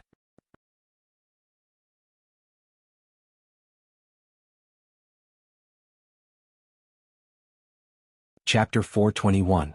Everyone, please don't get angry. Guan Yingyan saw that Wei Guang's tone was not friendly. He was afraid that if this continued, the two sides would fight before the matter was cleared up. If that happened, the truth would never be revealed. Therefore he stood up and wanted to be a peacemaker. Commander Luo Wei Guang's attitude may not be very good, but what he said is the truth. You want to search the entire city for one missing person. Isn't this too much? If the final result is that you still can't find the person you're looking for after turning the city upside down, how will you explain it then? Facing Guan Yinyan's question, Luo Pa still shook his head expressionlessly. I can't guarantee whether I can find him or not, but I'm also acting on orders. If anyone dares to stop me, then they are my enemy. It's that simple, so I hope you can make it easy. Acting on orders. The moment these 4 words were said, Guan Yinyan, Ma Wei and Wei Guang's expressions all changed dramatically. Who was Luo Pa? He was the commander of the mercenary army, the most elite commander of the Cold Front. It could be said that he was the highest officer of this mercenary army. If even he had to say that he was acting on orders, then the answer to whose orders he was acting on seemed to be right in front of them. So, Zhongdang Duke is here? Guan Yinyan asked as he took a deep breath in his heart. Yes, he's here. Zhongdang Duke, please. Luo Pa nodded. His task was originally to surround the 3 lords and the many Ming soldiers here. Since he had already done that, then the next stage was not his own stage, but to be handed over to the 6th young master. Following Luo Pa's loud shout, a carriage, under the protection of many able-bodied men, slowly drove into the inner courtyard from the outside. Before this, all the obstacles that prevented the carriage from moving had been cleaned up. In the cellar of the small courtyard, Lu Si, dressed in the uniform of the brocade guard, was still interrogating Lu Jian, who was beaten black and blue and covered in blood. Brother, we were still a family 500 years ago. Just say what you want to say. Why do you have to suffer like this? It really makes my heart ache. Lu Si's voice echoed in Lu Jian's ears. Lu Jian, who was tied up, opened his eyes with great difficulty. His eyelashes fluttered and he seemed to be mumbling something. Seeing that Lu Jian was about to speak, Lu Si hurriedly moved his face closer, wanting to hear what was being said. Suddenly, a mouthful of saliva flew towards his face. Completely caught off guard, Lu Si was spat all over his face. When he sensed that there was blood in the saliva, he wiped it away forcefully before glaring angrily, "Brat, you're refusing a toast only to be forced to drink a forfeit. Since that's the case, don't blame me for being impolite. Next, I'll make you beg for death." Men, continue the torture. Lu Si was so enraged that he ignored Lu Jian's injuries and wanted to torture him. He wanted to see if this person was made of iron. Did he really not know what pain was? Boom. Just as he finished speaking, an embroidered uniform guard approached step by step with a thin whip that was dipped in salt water. Suddenly, the cellar door was broken from the outside. Following that, a powerful man appeared in their line of sight. The man was tall and muscular, and his muscular body gave people a feeling of explosive power. As soon as he appeared, he charged forward like a mad bull. First, the embroidered uniform guard with the whip only saw a black shadow getting bigger and bigger in his eyes. Then, before he could do anything to dodge, he felt a sharp pain all over his body. It was as if all his ribs were broken at this moment. His whole body flew backwards because of this. With just one collision, he heavily injured an embroidered uniform guard. Following that, the black shadow rushed towards Lu Si. The sudden change was too fast. It was so fast that Lu Si only managed to grab the spring-embroidered saber at his waist with his right hand before his whole body flew backwards. His ears were filled with the whistling sound of the wind. Only when he hit the wall behind him did he stop. He felt as if all the bones in his body had fallen apart. With a plop, he fell to the ground. In just 2 rounds, the intruder had completely controlled the situation in the cellar. This result made everyone clap their hands in satisfaction. Then they lightly spat out 4 words, unable to withstand a single blow. The cellar door was once again opened from the outside. Wolf Fong Captain Tai, who brought Skinny Monkey and the others out. When he saw the situation in front of him, Skinny Monkey chuckled. Not bad. Violent Ape is indeed violent. You finished the battle so quickly. Oomph. It's just that these people are too incompetent. Violent Ape said unconcernedly. He looked as if he hadn't had enough fun yet. Alright, let's save them first. Then we'll capture these 2 people and bring them to the young master. Tai, who saw that the situation had been settled. The problem in the cellar had been solved. The Ghost Shadow Sniper team had taken action outside and killed all the other embroidered uniform guards. The danger no longer existed. He also let out a sigh of relief. After all, this time they were facing the elite embroidered uniform guards. Moreover, they had hostages in the hands of the other party. If they were careless, it could cause extremely serious consequences and disappoint the young master. Fortunately, the other party wasn't on guard. In addition, they were well prepared. With the help of the ghost sniper team, the problem was solved smoothly. At this time, Lu Si still had some strength in his body. He heard Tai Hu's voice in his ears. Immediately he shouted loudly, "I'm from the Imperial Court's embroidered uniform guards. Who are you? Who allowed you to do this? Do you know that this is a crime that will lead to the confiscation of your family's property and the extermination of your family? You talk too much nonsense." Lu Si was still shouting. Skinny Monkey had already walked over impatiently. He lifted his foot and lightly kicked Lu Si. In an instant, Lu Si stopped moving. Obviously, this kick had knocked him out. The inner court of the magistrate's office. As the luxurious carriage drove in, it quickly began to clear the place. All unrelated people were kicked out. Even the bodyguards beside Guan Ying, Ma Wei, and Wei Guang were not left behind. Regarding this, the three naturally wanted to resist. However, when Qiu Vi led the first guard team to attack Peng Yu, Ba Daojiang, and the other team members attacked together, how could those people be a match for them? They were either beaten to the ground or half kneeling on the ground with bloody noses and swollen faces. In short, there wasn't a single good person. Seeing that the strength of his subordinates was so weak, Guan Ying straightforwardly ordered everyone to leave. Since they couldn't win, it was better not to test the waters. It would be embarrassing. The inner court finally quieted down. Other than the three so-called Southern Ming officials and the first guard team, there was also the luxurious carriage that had been parked there without any movement. After calming down, Guan Ying decided to face everything that had happened. He cupped his fist and asked in a very respectful tone, "Is the Duke of Loyalty in the carriage?" "It's me." After a short pause, a voice finally came from the carriage. Then the curtain was pulled open by Tiger's Mane and Beta Persei, revealing Yang Qindong, who was wearing a green robe inside. Compared to the last time they met, Yang Qindong's face was pale, his eyes were dull, and his cheekbones seemed to be protruding a little. It was as if he had completely changed into a different person. He was much older. "Duke of Loyalty?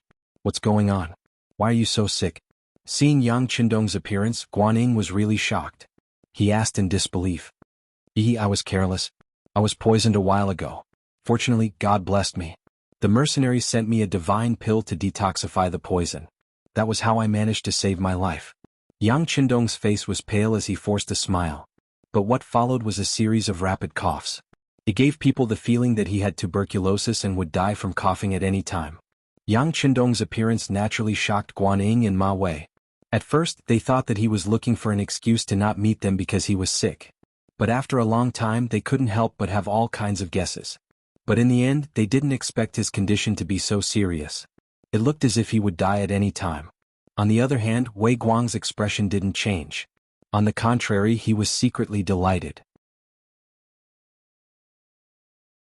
What was going on? He probably had the clearest judgment in his heart. This time he came to Gaozhou Prefecture to see how Yang Qindong's condition was. He didn't expect that after not getting an answer for a long time, he would see hope when he thought there was no hope. Just by looking at it, the Duke of Loyalty was indeed seriously injured.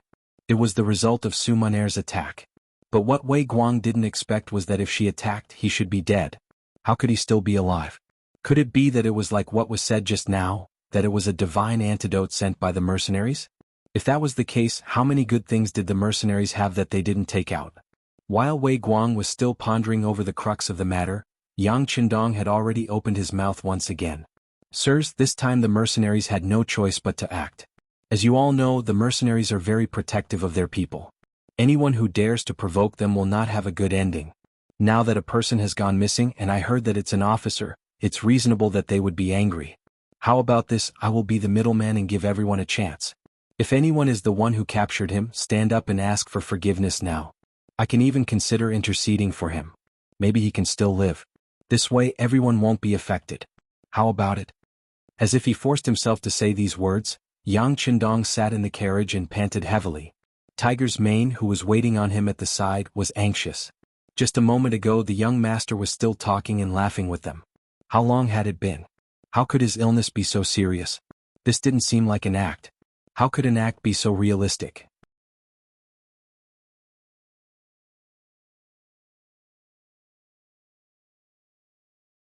Chapter 422. In his anxiety, Tiger's Mane continued to say, "Young master, your health is more important. You should speak less."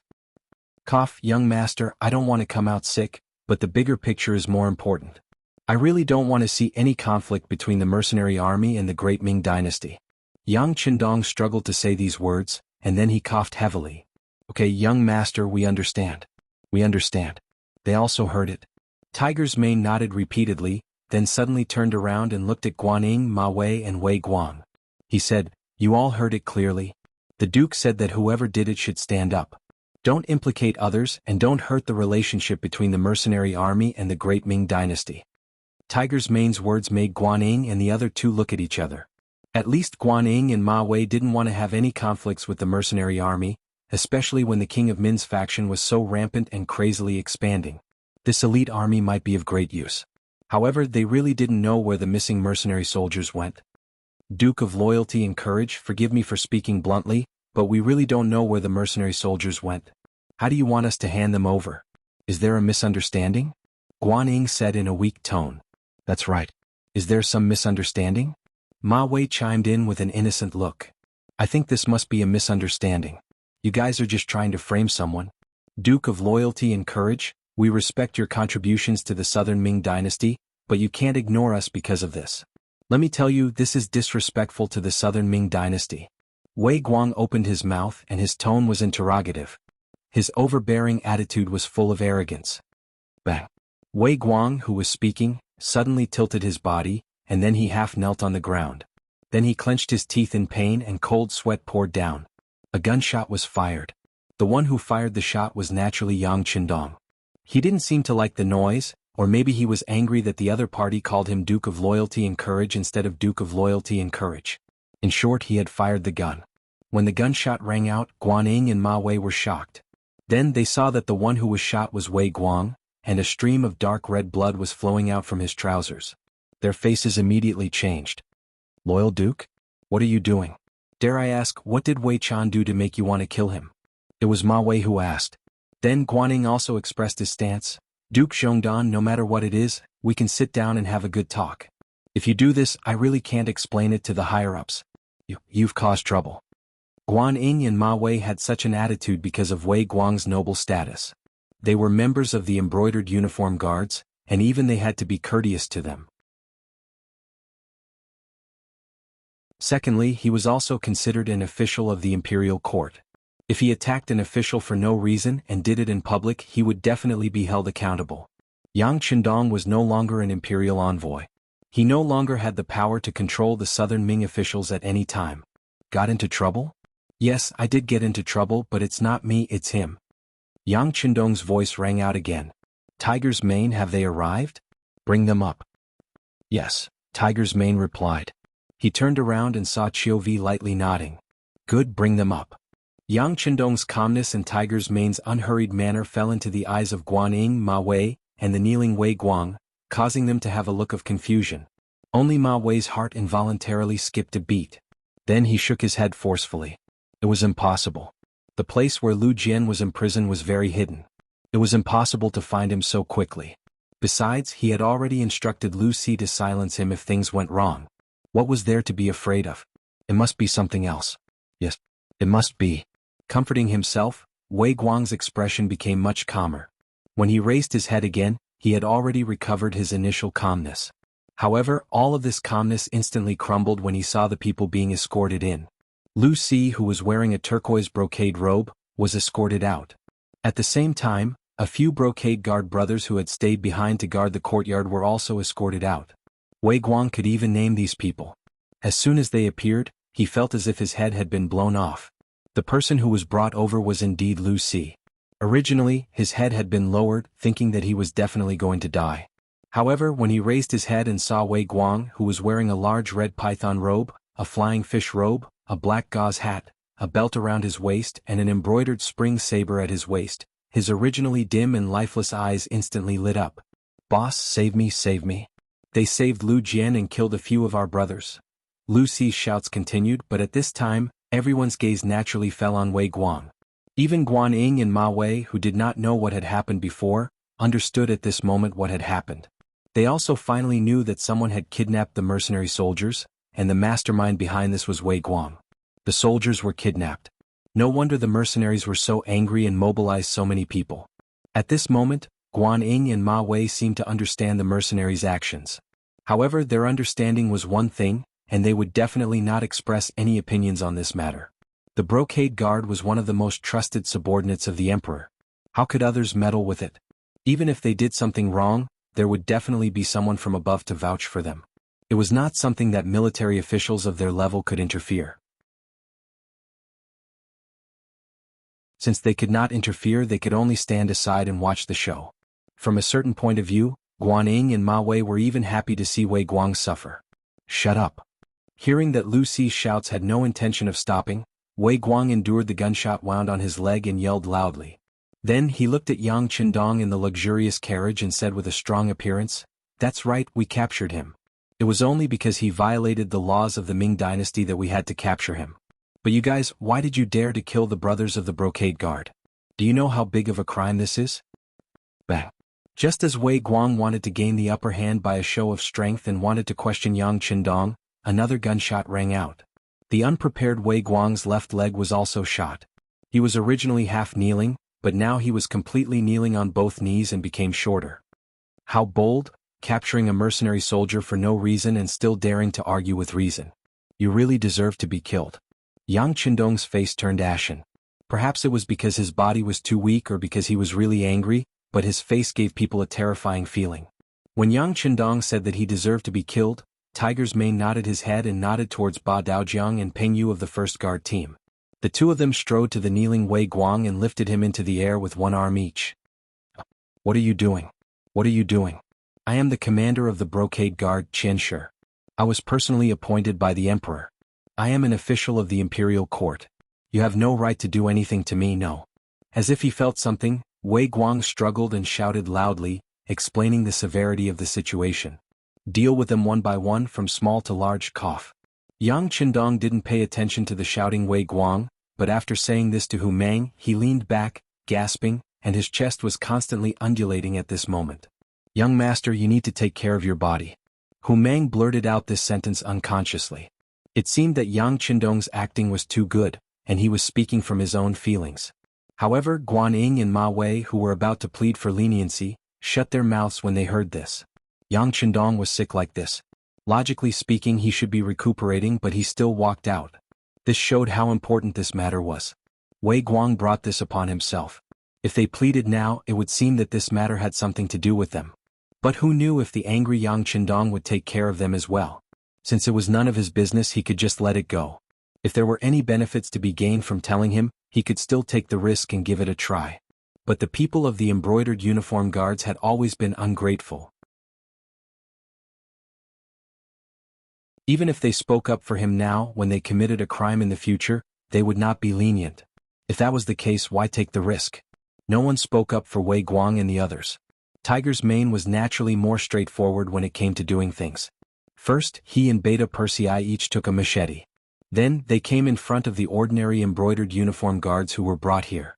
With a raise of their right arm, their heads were separated from their bodies. Tiger's Mane and Beta Persei took turns to kill the other embroidered uniform guards. When it was Beta Persei's turn to raise his machete to kill Lu Si, he actually wet his pants. Then he shouted loudly, "Don't kill me, I know who poisoned the Duke of Loyalty." Beta Persei, who had already raised his machete and was about to swing it down, suddenly stopped. It was as if he had been immobilized. "Lu Si, do you not want to live anymore? Aren't you afraid that all 9 generations of your family will be executed?" Wei Guang, who was still emphasizing his identity to intimidate others not to touch him, suddenly heard Lu Si's words. His expression changed drastically and cold sweat flowed down his face. As a trusted aide, Lu Si had heard Wei Guang mention when he was drunk about the plan of the commander sending Su Munaer to kill Yang Qindong. After he sobered up, Wei Guang even thought of silencing him. But at that time, Lu Si knelt on the ground and swore that he would never speak of this matter. Otherwise he would die a horrible death. In the end, Wei Guang spared his subordinate's life. Perhaps he also thought that Lu Si would not dare to speak of such an important matter because once it was spread, he would definitely die.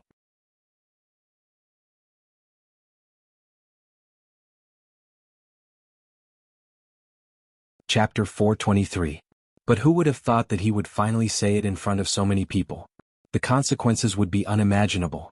Wei Guang still wanted to say something to scare him, but Peng Yu and Ba Daojiang, who were sandwiching him, received a signal from Tiger's mane and each of them punched him in the stomach. The intense pain made him shut his mouth immediately and groan in pain. Wei Guang did not speak, but Lu Si stood there and laughed loudly. Execute my entire family? I'm sorry, but my ancestral home is Yunnan's Cheli department. When the Min King rebelled, everyone in my family was killed. No one was spared, so I'm the only one left. What's there to be afraid of?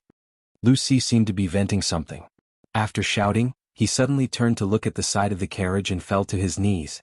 This lowly one is Lu Si, serving in the brocade guard. I have done many heinous things. I know that I have sinned deeply.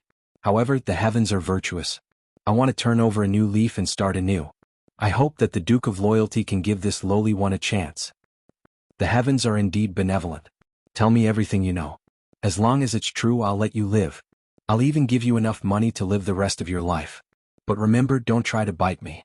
Otherwise, don't blame my gun for not recognizing you. Cough cough. Yang Qindong's voice slowly came out. Then the carriage turned around and faced the direction where Lu Si knelt on the ground. As the carriage turned around, he gave a signal to Tiger's mane. Thank you, Duke of Loyalty, for your understanding. Lu Si said with a slightly emotional tone. He believed that since the Duke of Loyalty had made a promise in front of so many people, his life should be saved. With the thought of surviving a calamity, he raised his head and said loudly, Loyal Duke, the people who wanted to take your life were the embroidered uniform guards. They were afraid that your contributions were too great and would endanger the Emperor. Pucci. Lu Si seemed to want to continue speaking, but a steel saber had already pierced through his back. The tip of the saber continued to drip blood after piercing through his chest. Lu Si used the last of his strength to look sideways. When he saw that the person who killed him was actually his superior, Wei Guang, there was a strong unwillingness in his eyes. After smacking his lips twice, he leaned back heavily with his eyes staring at the sky. He couldn't be more dead than he already was. The person who killed Lu Si was Wei Guang. Just now, for some reason, Peng Yu and Ba Daojiang, who were originally holding him down, suddenly loosened their grip, giving him a chance to catch his breath. Then he heard Lu Si's voice. How could Wei Guang listen to him when he was telling the truth? Lu Si no longer had any relatives.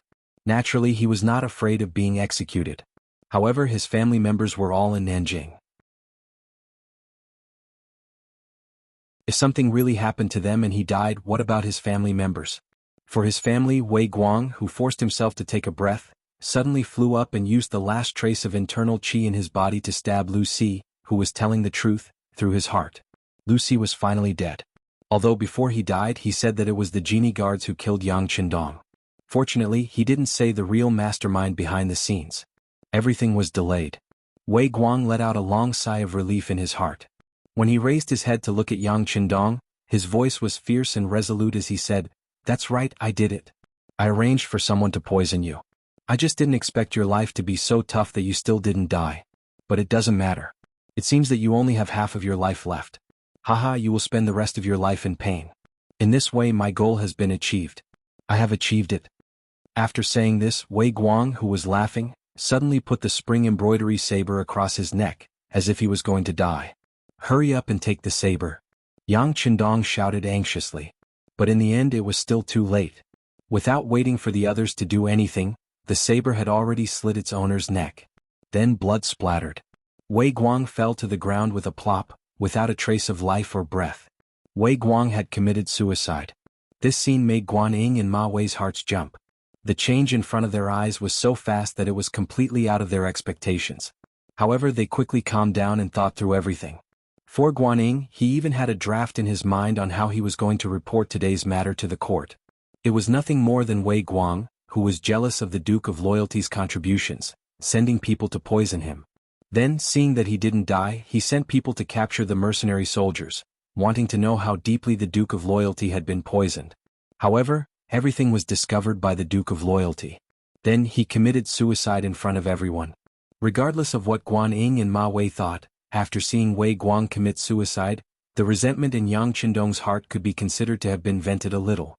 Su Maner had already said that the person who arranged for her to come to Yang Qindong's side and asked her to wait for an opportunity to make a move. The person who sent the poison bun was the commander of the embroidered uniform guards, Menda. This time Wei Guang came to the sect to clarify this matter. The embroidered uniform guards were the emperor's personal guards. Only the emperor had the authority to kill the people there. Otherwise, no matter how heinous the crime was, it wasn't something that others could casually touch. It was the same for Yang Qindong. Although he already had a certain level of strength and could be said to be above many other officials, if he killed Wei Guang, it would be equivalent to giving Zhu Qizhen a big slap in the face. Yang Qindong wasn't willing to do such a thankless thing unless it was absolutely necessary. As such, Wei Guang committing suicide was naturally the best outcome. As for why he was able to break free from Peng Yu and Ba Daozhang's restraints and kill Lu Si with his crippled legs, it was naturally the result after Yang Qindong gave Tiger's mane a hint with his eyes. In these few years, the tacit understanding between the two was still very strong. Yang Qindong didn't need Lu Si to tell the truth because he already knew the truth. On the other hand, if the truth was revealed, would he seek revenge on Menda? If he did, would Zhu Qizhen have any thoughts and allow such a thing to happen? As such, this was the current scene. Wei Guang killed Lu Si and then committed suicide. Yang Qindong could remove himself from this matter completely and also take the opportunity to knock Menda and Zhu Qizhen down, letting them know how difficult it was to kill him. This time they were lucky to pass, but they might not be so lucky next time. Since his goal had been achieved, Yang Qindong naturally didn't need to stay here. Waving his hand, Tiger's mane and Beta Persei put down the curtains of the carriage, and then the large group of people left the magistrate court in Gaozhou Prefecture. Along the way, neither Guanyin nor Ma Wei stood out to say anything. Yang Qindong was indeed sick and it was quite serious. This was all seen with their own eyes. Not to mention, this illness was poisoned by the brocade guards. As such, how could they still ask Yang Qindong to leave with the mercenaries? Not to mention, now that the king of Min was powerful, they still pointed at Yang Qindong in their hearts as a shield. They believed that with the existence of these mercenaries, even if the king of Min wanted to conquer Gaozhou and Laizhou, he would have to consider the strength of these mercenaries first. They successfully returned to their own military camp. Yang Qindong was completely different from before. His illness had long disappeared, and when he appeared in front of everyone, he was full of energy. "How is Lu Jian?" Yang Qindong asked Tiger's mane as he walked towards the infirmary. "Young master, Lu Jian only suffered some superficial injuries. He will be fine after a good rest." Oh yes, he didn't say anything when he was tortured by the brocade guards. He is really a tough man. Tiger's mane said with a face full of admiration. "Not bad, no wonder he can become the platoon leader of the auxiliary troops. Tell him that after he recovers, let him report to the Cold Front Regiment. He has already passed the loyalty test." Yang Qindong nodded satisfactorily, then opened the tent of the infirmary. He saw Lu Jian, who had already fainted, but his facial features still gave off a sense of determination. Looking at Lu Jian, who was almost covered in wounds, Yang Qindong sighed and said, "Look, this is our warrior. How brave and tenacious. This is a true man. Tell all the Cold Front Regiment and auxiliary troops to learn from Lu Jian. Also, give Lu Jian a silver medal. This is the reward he deserves." Hearing about the silver medal, Tiger's mane nodded heavily. "That is indeed the case. I will pass down the young master's order immediately." At this moment, Lu Jian was still in a coma. However, if he woke up and heard these words, he would definitely be extremely excited. One must know that the military medal not only represented personal glory, but it could also be converted into cash when faced with difficulties. This was set by Yang Qindong before he announced the medal system. This was because he was afraid that the country's heroes would face difficulties one day. If that really happened, a high-grade medal could be exchanged for a large amount of silver, enough to solve most problems and difficulties. 1451 AD, late July. After more than 10 days of bumpy travel, Kuang Yi, the southern Ming crown prince and minister of war, finally arrived at Gaozhou prefecture of Guangdong. The reason why it was a few turns was because some of the cities from Nanjing to here were already occupied by the king of Min. He had to change his route several times along the way. Kuang Ye's entry into Gaozhou prefecture was a secret. Even his journey was very secretive. No one knew if the king of Min had placed any spies in southern Ming. If the route was made public, who knew how many times he would have to face assassination? It was even uncertain if he could safely reach Gaozhou prefecture. Because it was hidden, when Kuang Yi suddenly appeared in Gaozhou prefecture, it really shocked Guanyin and Ma Wei.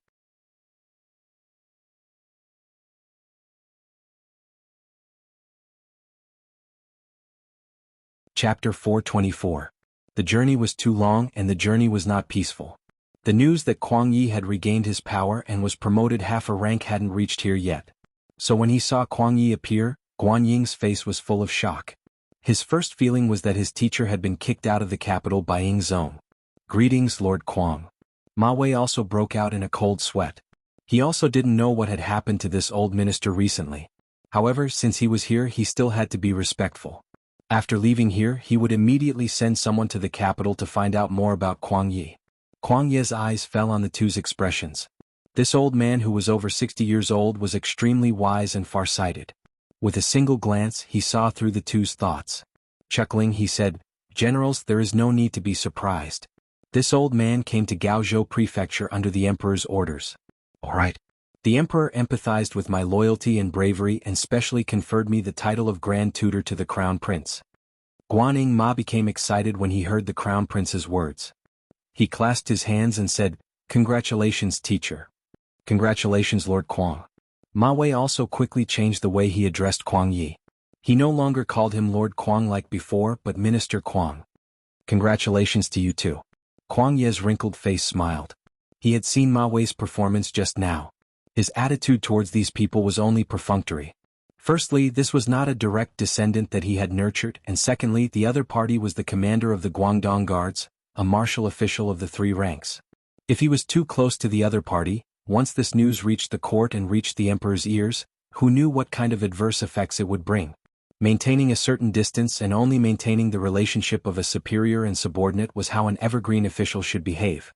"Teacher, something happened a few days ago. I have secretly reported it to the imperial court, but I don't think you know about it." After the pleasantries, Guanyin said carefully, "What is it?" Kuang Yi had a bad feeling when he heard that Guanyin had secretly reported it to the imperial court. He knew that ordinary small matters couldn't be reported, especially when the situation was so unstable. Trivial matters couldn't be reported. He also understood Guanying's character. Guanying was far-sighted and would not be entangled over such a small matter. Now that Guanying had brought it up in such a serious manner, it could not be anything good. "Teacher, Wei Guang of the Imperial Court's Brocade Guard has died. He committed suicide in front of us." The reason for his death was. Although he didn't know why Kuang Yi was here, given the current situation, if the Minister of War didn't stay in the capital to organize and command the army, but instead came to Gaozhou, a place that seemed like it was about to be abandoned, something big must have happened. Based on his analysis and intuition, Guanying believed that it had something to do with Yang Qindong and the mercenaries. Therefore he first told him about Yang Qindong being poisoned. Guanying was indeed capable. At the very least he had good foresight. After he finished speaking, he saw the shock on Kuang Yi's face. "Wait, what did you say? Was the Duke of Loyalty poisoned?" Wei Guang even admitted that he did it? "Well, Minister, you must be tired from traveling so far. I will go arrange for a banquet." When Ma Wei heard this, his expression changed again and again. He felt that the teacher and disciple had something important to talk about. It was really awkward for him to stand there with his status, so he found an excuse to leave. Kuang Yi was very satisfied with Ma Wei's tactfulness. However, his thoughts were more on Yang Qindong. "Guanying, how is the Duke of Loyalty?" "Not too good. I took a look at him that day. His complexion was not good and his body was very weak," Guanying answered honestly. What should we do?" Hearing that Yang Qindong's body was in such a bad state, Kuang Yi's expression was full of hatred. He had seen Yang Qindong countless times. This kind of young man seemed to always have an inexhaustible amount of energy. Even a small illness would not affect his body. However, from Guanying's description, he seemed to be like a lamp that had run out of oil. One could imagine how severe the poison was. Thinking that the Southern Ming Empire's hopes were mostly placed on Yang Qindong, if something really happened to him, there would be no link between the Southern Ming Empire and the mercenary army. For the current situation, it was definitely not a good thing. He said angrily, "What do the imperial bodyguards want to do? Get rid of the donkey after it has outlived its usefulness?" Wei Guang alone would not have such ability and courage. There must be someone behind him. However, they did not think about it. If something really happened to Yang Qindong, who would be able to quell the Min King's rebellion? The person behind this is really... At this point, Kuang Yi stopped talking because he suddenly thought of the person behind the Imperial Secret Service. For a big matter like dealing with Yang Qindong, without that person's permission, normal people would not have the guts to act on their own. Could it be that this was really his intention? Once the thought appeared in his mind, it could not be dismissed. Thinking about it carefully, that person did have a reason to act. Yang Chendong was ultimately too young and so capable. The existence of such a person was originally a huge threat and pressure. The emperor was still young, but once he grew old and that person was still alive, would his descendants be able to suppress Yang Chendong? If they could not, what would happen? What Yang Chendong lacked now was experience and enough merit. However, he was still young. Once he was given enough power, these could be made up for. Once he had everything he needed, it would be even more difficult to control him. This led to the poisoning incident after the Huang bandit army incident was over. It seemed to make more sense. There was another problem. If it was really his intention, why did he not tell him when he received the order to come this time? Even if it was just a hint, it would be good, right? He would not let him be in such a passive position, right? It wasn't impossible to think of other ways to solve this problem. Now that he had come to Gaozhou Prefecture and was seen by so many people, it would not be long before Yang Chendong received the news. When that time came, what should he do? If he did not meet the other party, how should he talk? The emperor was afraid of him and wanted to poison him. Would he still dare to put such a person in an important position? For a moment, countless questions rose in Kuang Ye's mind, causing him to feel a headache. He originally thought that after coming to Gaozhou Prefecture and seeing Yang Chendong and promising him many benefits, he would have a chance to persuade this person to help him. But now, it seemed that everything was going to be overturned. He also felt helpless. Teacher. Seeing that Kuang Yi seemed to be in a daze, Guanyin carefully called out to him. Ichim? What's wrong? Kuang Yi regained his senses and asked Guanyin. Teacher. You must have an important mission for coming here this time, but I wonder what the mission is? If you want to put the Duke of Loyalty in an important position, shouldn't you reconsider? Guanyin did not go into too much detail. But to smart people there was no need to be so thorough. Many times it was best to stop at a certain point. That's right. Kuang Yi nodded, then said, Come, bring me a brush and ink. This official wants to explain everything that happened here to the emperor, then send someone to send it out at the fastest speed possible. The news of Kuang Ye's arrival in Gaozhou Prefecture was immediately reported by the city's security bureau to the mercenary camp 5 li outside the city. Tiger's Mane excitedly brought the news to the military tent. When he saw Yang Chendong, he excitedly said, Young Master, Minister Kuang Yi is here. Aha, as you expected, we will be of great use. He's finally here? After hearing this, Yang Chendong's expression was calm as if everything was within his expectations. But then he shook his head. Things have changed. Wei Guang's death and the words that Lu Si said before he died, even if we don't care, I'm afraid that others will. Sai, it seems that if we want the plan to go smoothly, we have to continue pretending to be sick. Continue pretending to be sick? What? Tiger's Mane asked with a puzzled expression. Tiger's Mane, young master, let me ask you. In your heart, are you afraid of a lively enemy or a sick enemy who could die at any time? Hearing Yang Chendong's question, Tiger's Mane was puzzled, but he still answered instinctively, of course it's a lively enemy. But what does this have to do with us? Tiger's Mane, who had just finished speaking, immediately shut his mouth. Obviously he had thought of something. Seeing Tiger's Mane's enlightened expression, Yang Chendong laughed and said, Okay, you're not too stupid. Okay, go and inform the brothers in the 1st and 2nd guards. Tell them that once Kuang Yi comes, tell them to act more angry and sad. As for what to do, go and teach them. I saw that your performance last time was very good. Hearing this new mission, Tiger's Mane said with a bitter face, Young master, it's not that my performance was good, but your acting last time was too good, so much so that I believed it was true. Alright then, let's do as you say. Yang Chendong laughed loudly. He casually sent Tiger's Mane away, then picked up the pen and continued to write a letter home. The letter was written to Su Maner, who had already been sent to Crimson City. The two of them had only been together for a short while, but because of some things they had no choice but to separate. They were like newlyweds. It was impossible to say that they did not miss each other. Of course, writing a letter to Su Maner was not a privilege that only she enjoyed. For example, 2nd Madame Qiao Yin and 4th Madame Lady Xiang, who were in the Yang family manor in the capital, would also communicate with Yang Chendong from time to time. Even Wan Xiaoyu, who had always been in Crimson City, would also communicate with Yang Chendong from time to time. But this time when he wrote to Su Maner, Yang Chendong did not say any words of love. Instead, he told her in detail about how he had pretended to be poisoned. He also said that he had arranged for people to keep an eye on the capital and Nanjing of the southern Ming dynasty. He wanted to see if there was anyone who could redress the Su family's reputation. If there was, then it was worth it for him to pretend to be sick. On the other hand, it would mean that the other party did not keep their promises. Since that was the case, he would have to seek justice himself.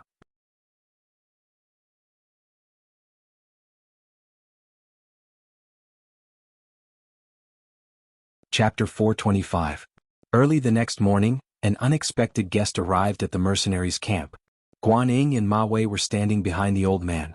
As soon as they appeared, the gate of the mercenary camp was opened. Commander Luo came to greet them in person. "Greetings, Minister Kuang." Tiger's Mane stepped forward and saluted. "My young master knew that you would come, so he asked me to wait here to greet you. Please come with me." "Okay." Kuang Yi nodded and then said to Guan Ying and Ma Wei behind him, "You two stay here. When you have time, you can learn how to lead troops from Commander Luo. I'm going to visit Duke Zhongdan." "Teacher, this." Guan Ying seemed to be worried and wanted to say something, but Kuang Yi waved his hand and then followed Tiger's Mane to the depths of the camp. In the largest tent, Yang Qindong had finished his makeup, which made Hu Yen and Madame Shui exclaim in surprise. "Lu Lang, your skill is so powerful. It really looks like you have suffered a serious internal injury." Hu Yen looked amazed and her hand couldn't help but touch Yang Qindong's face. Yang Qindong quickly dodged to the left and right to avoid her touch. Yang Qindong had practiced the art of makeup a lot in his previous life. Sometimes, in order to complete a task, he had to disguise himself as various people. Not only did he have to look good, but he also had to learn how to disguise himself. Otherwise, how could he fool others? "Yes, my husband looks so haggard now. If I didn't know the truth, I would believe it." Madame Shui also stared at Yang Qindong's face, trying to find a flaw. However, no matter how hard she looked, she couldn't find the problem. It seemed that Yang Qindong was really sick. No matter how thick-skinned he was, Yang Qindong felt a little embarrassed when the two women stared at him like this. He changed the topic and said, "Your husband is well prepared. It will depend on your performance later. You always talk about how good you are at acting. This time it's time to test you. Don't screw up." "What do you mean by screw up?" Hu Yen asked with interest. "It means don't screw up," Yang Qindong explained awkwardly. "Oh, then we won't let you down," Hu Yen and Madame Shui said in unison. They understood what Madame Shui said. At this moment, Beta Persei rushed in. "Young Master, Tiger's Head and Minister Qi are here." "Oh." As soon as he said this, there was a sad cry. Who else could it be but Hu Yen and Madame Shui? The show began. After a smile appeared on Yang Qindong's mouth, his body also lay down on the bed. It seemed that even breathing was very laborious. Yang Air stared at the scene in front of him with his mouth agape. He thought to himself, as expected, birds of a feather flock together.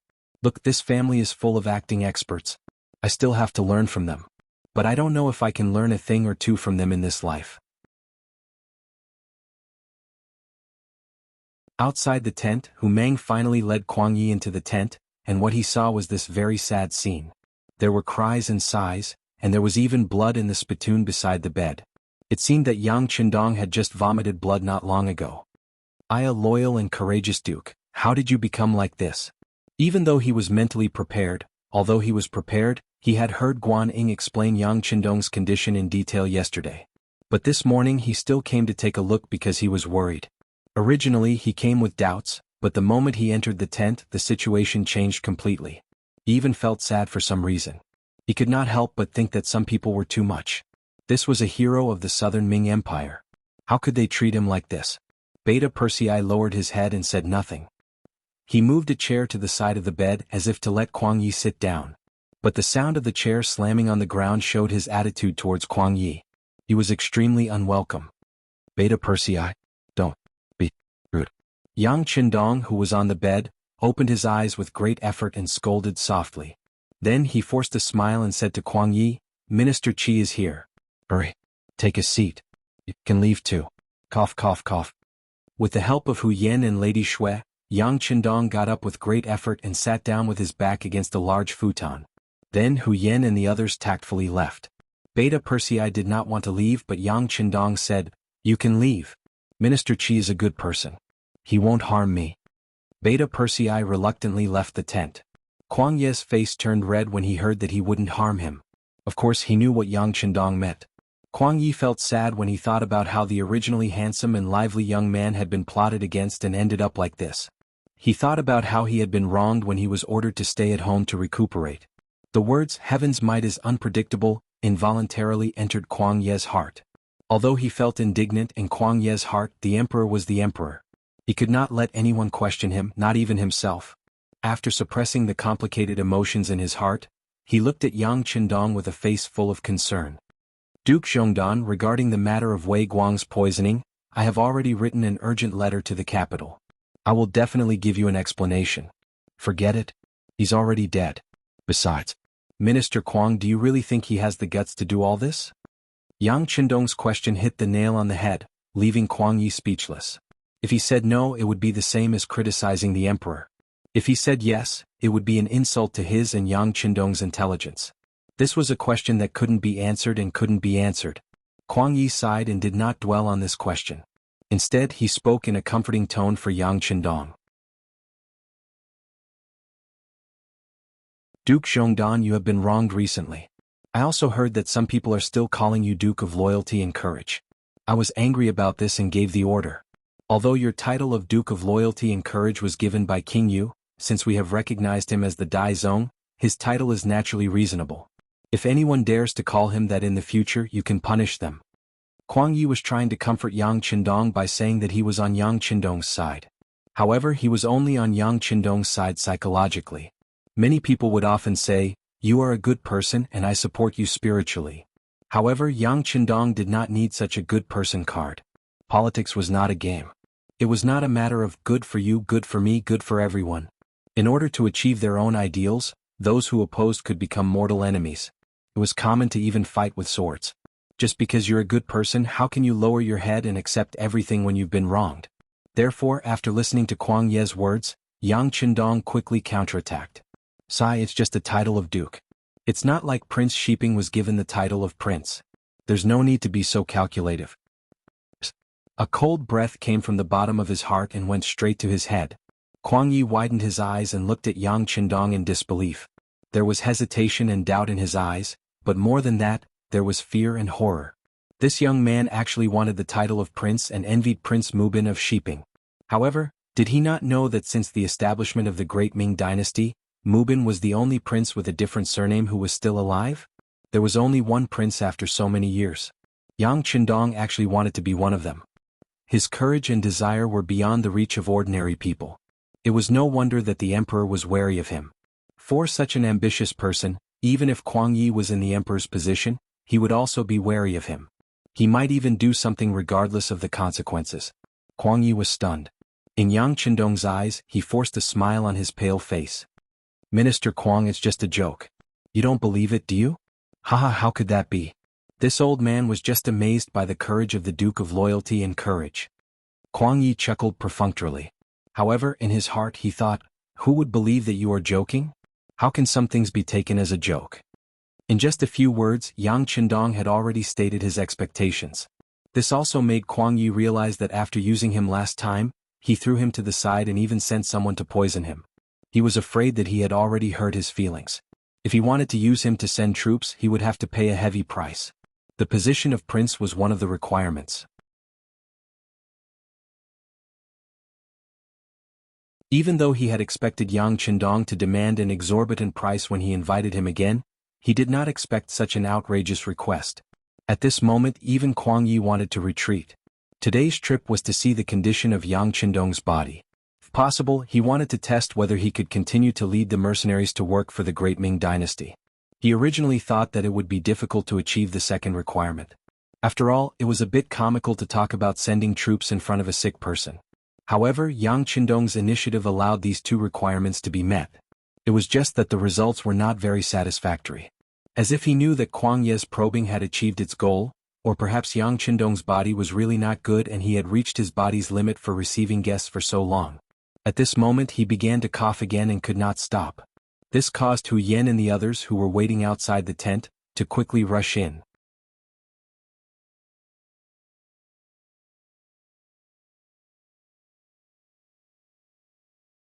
Chapter 426. As soon as these people came in, Kuang Yi knew that he had to leave. He wanted to see if there were any other ways to solve the problem. But when he saw Yang Qindong's attitude and his current physical condition, he knew that it was meaningless to say anything more. Kuang Yi left. Just like when he came, Tiger's mane sent him out of the barracks. Yang Qindong stopped coughing, shook his head and said, "It's hard work to pretend to be sick. I hope I can fool this old guy." His words made both Hu Yen and Madame Shui laugh. This was their husband. When he was serious he was a little scary, but sometimes he was very cute. Yang Qindong did this to deceive Kuang Yi, and he also took the opportunity to put forward his request. In fact, Kuang Yi was indeed deceived.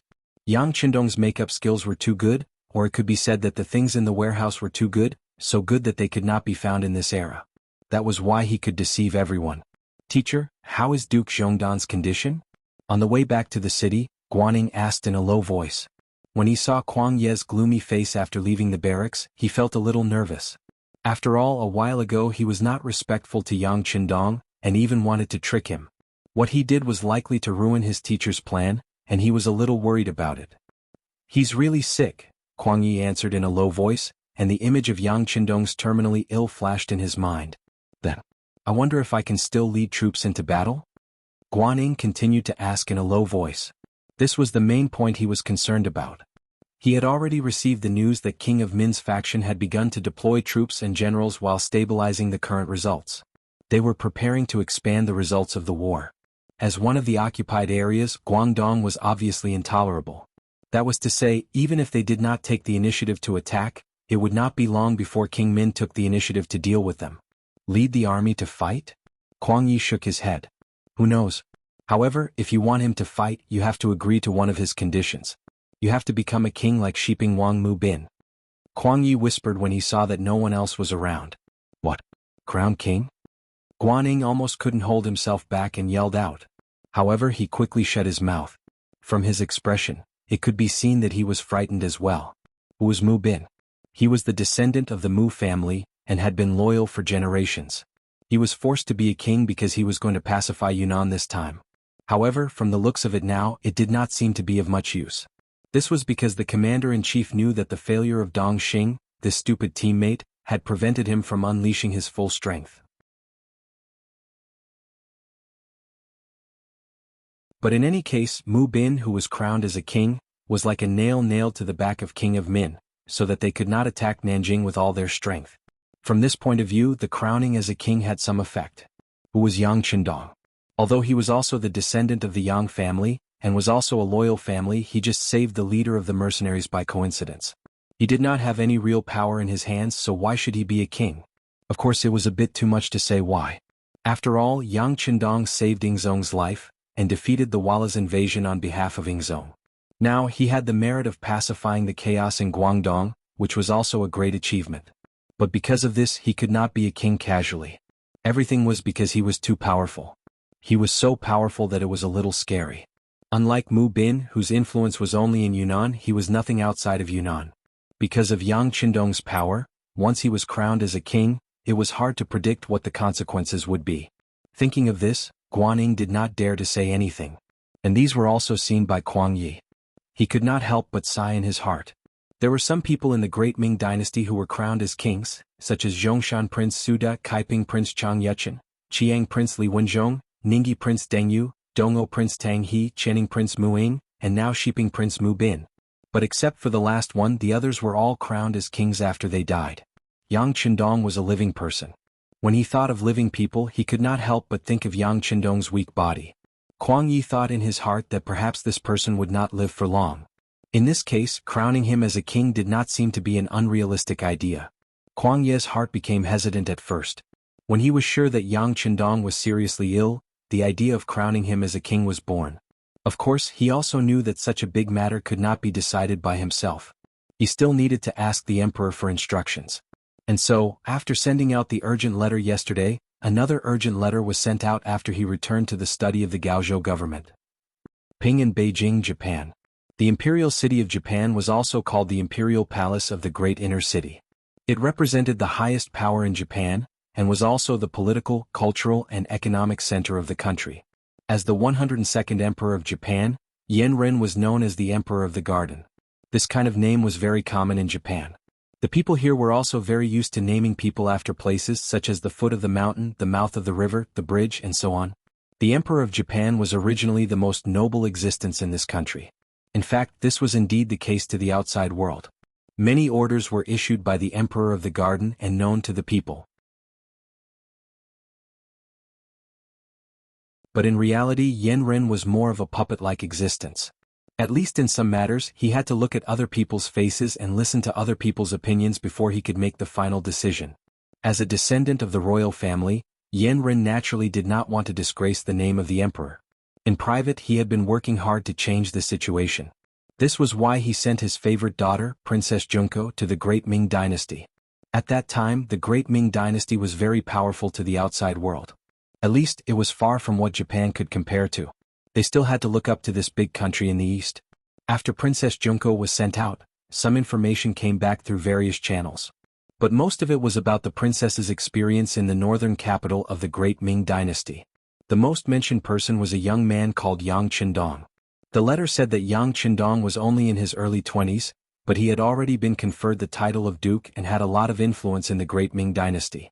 Regarding the records in this letter, Yen naturally had a feeling of dislike towards Yang Qindong. It was not because of anything else. In his eyes, if such a person continued to develop, he would often become a powerful minister, just like General Ashikaga Yoshimasa. It was just that no matter whether Yen liked Yang Qindong or not, when Shaolin suddenly came to the palace and brought back an important news, the emperor was finally shaken and had a better understanding of the name Yang Qindong.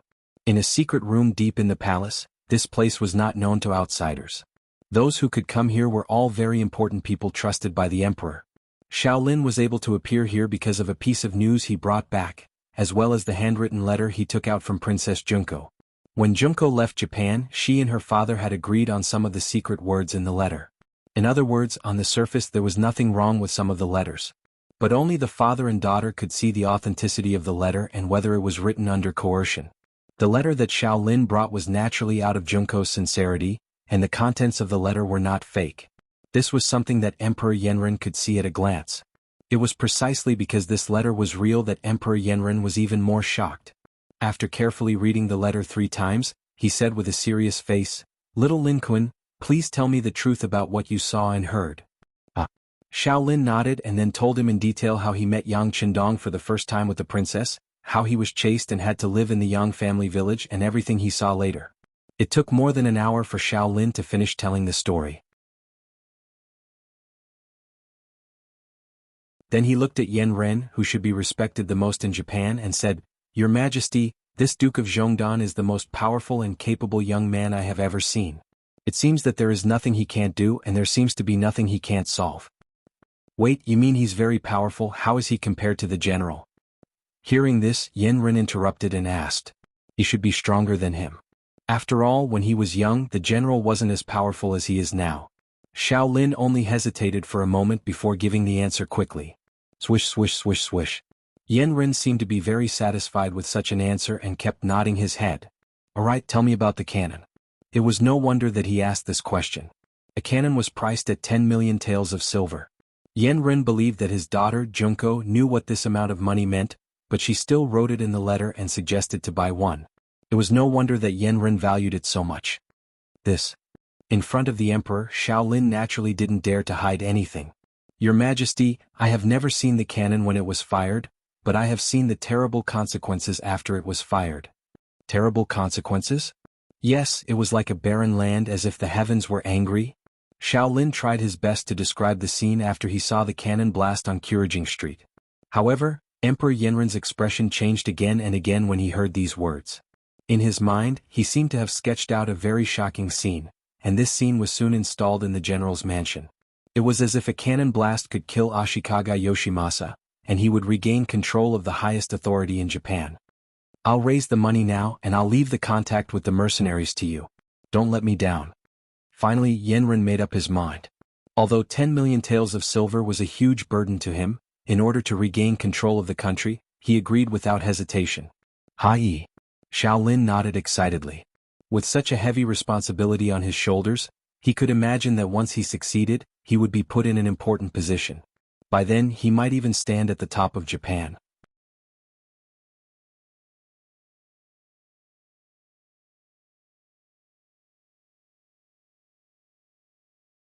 Chapter 427. The mercenary camp outside Gaozhou Prefecture. The Emperor of Japan agreed to buy cannons and prepared 10 million taels of silver for this purpose. The news had already been sent to him. After reading it, Yang Qindong only ordered everything to proceed according to plan and handed it over to Commander Gao Xiong to handle. He threw this piece of information aside. Compared to Japan, which was far away at sea, Yang Qindong was more concerned about the situation in front of him. He was more concerned about whether or not he could be crowned king. Originally, Yang Qindong did not have such extravagant hopes. He only thought about how to use war to expand his military strength and get more things he needed. After all, if Lung Feng wanted to develop, it would not be possible without a sufficient population base. He did not want to use outsiders and trusted the Han people more, so he could only set his sights on the Great Ming. Facts had also proven that war was indeed the best way to test the strength of an army. At the same time, it was also the best opportunity to expand the army. He had obtained so many soldiers and taels of silver just by wiping out a motley crew of yellow bandits with only a few 100,000 people. This made Yang Qindong see the benefits that war could bring to him. However, he did not expect that the situation in Yunnan was so critical that Ingzong Qizhen threw aside the laws of the ancestors and gave Marquis Shiping the title of King of Shiping. One should not underestimate this title of king with a different surname. Once he had the identity of a king, he could open his own mansion and have his own army. Although the number of people could not exceed 3,000 for Yang Qindong, once he had this kind of power, there were probably not many places in the world that he could not go.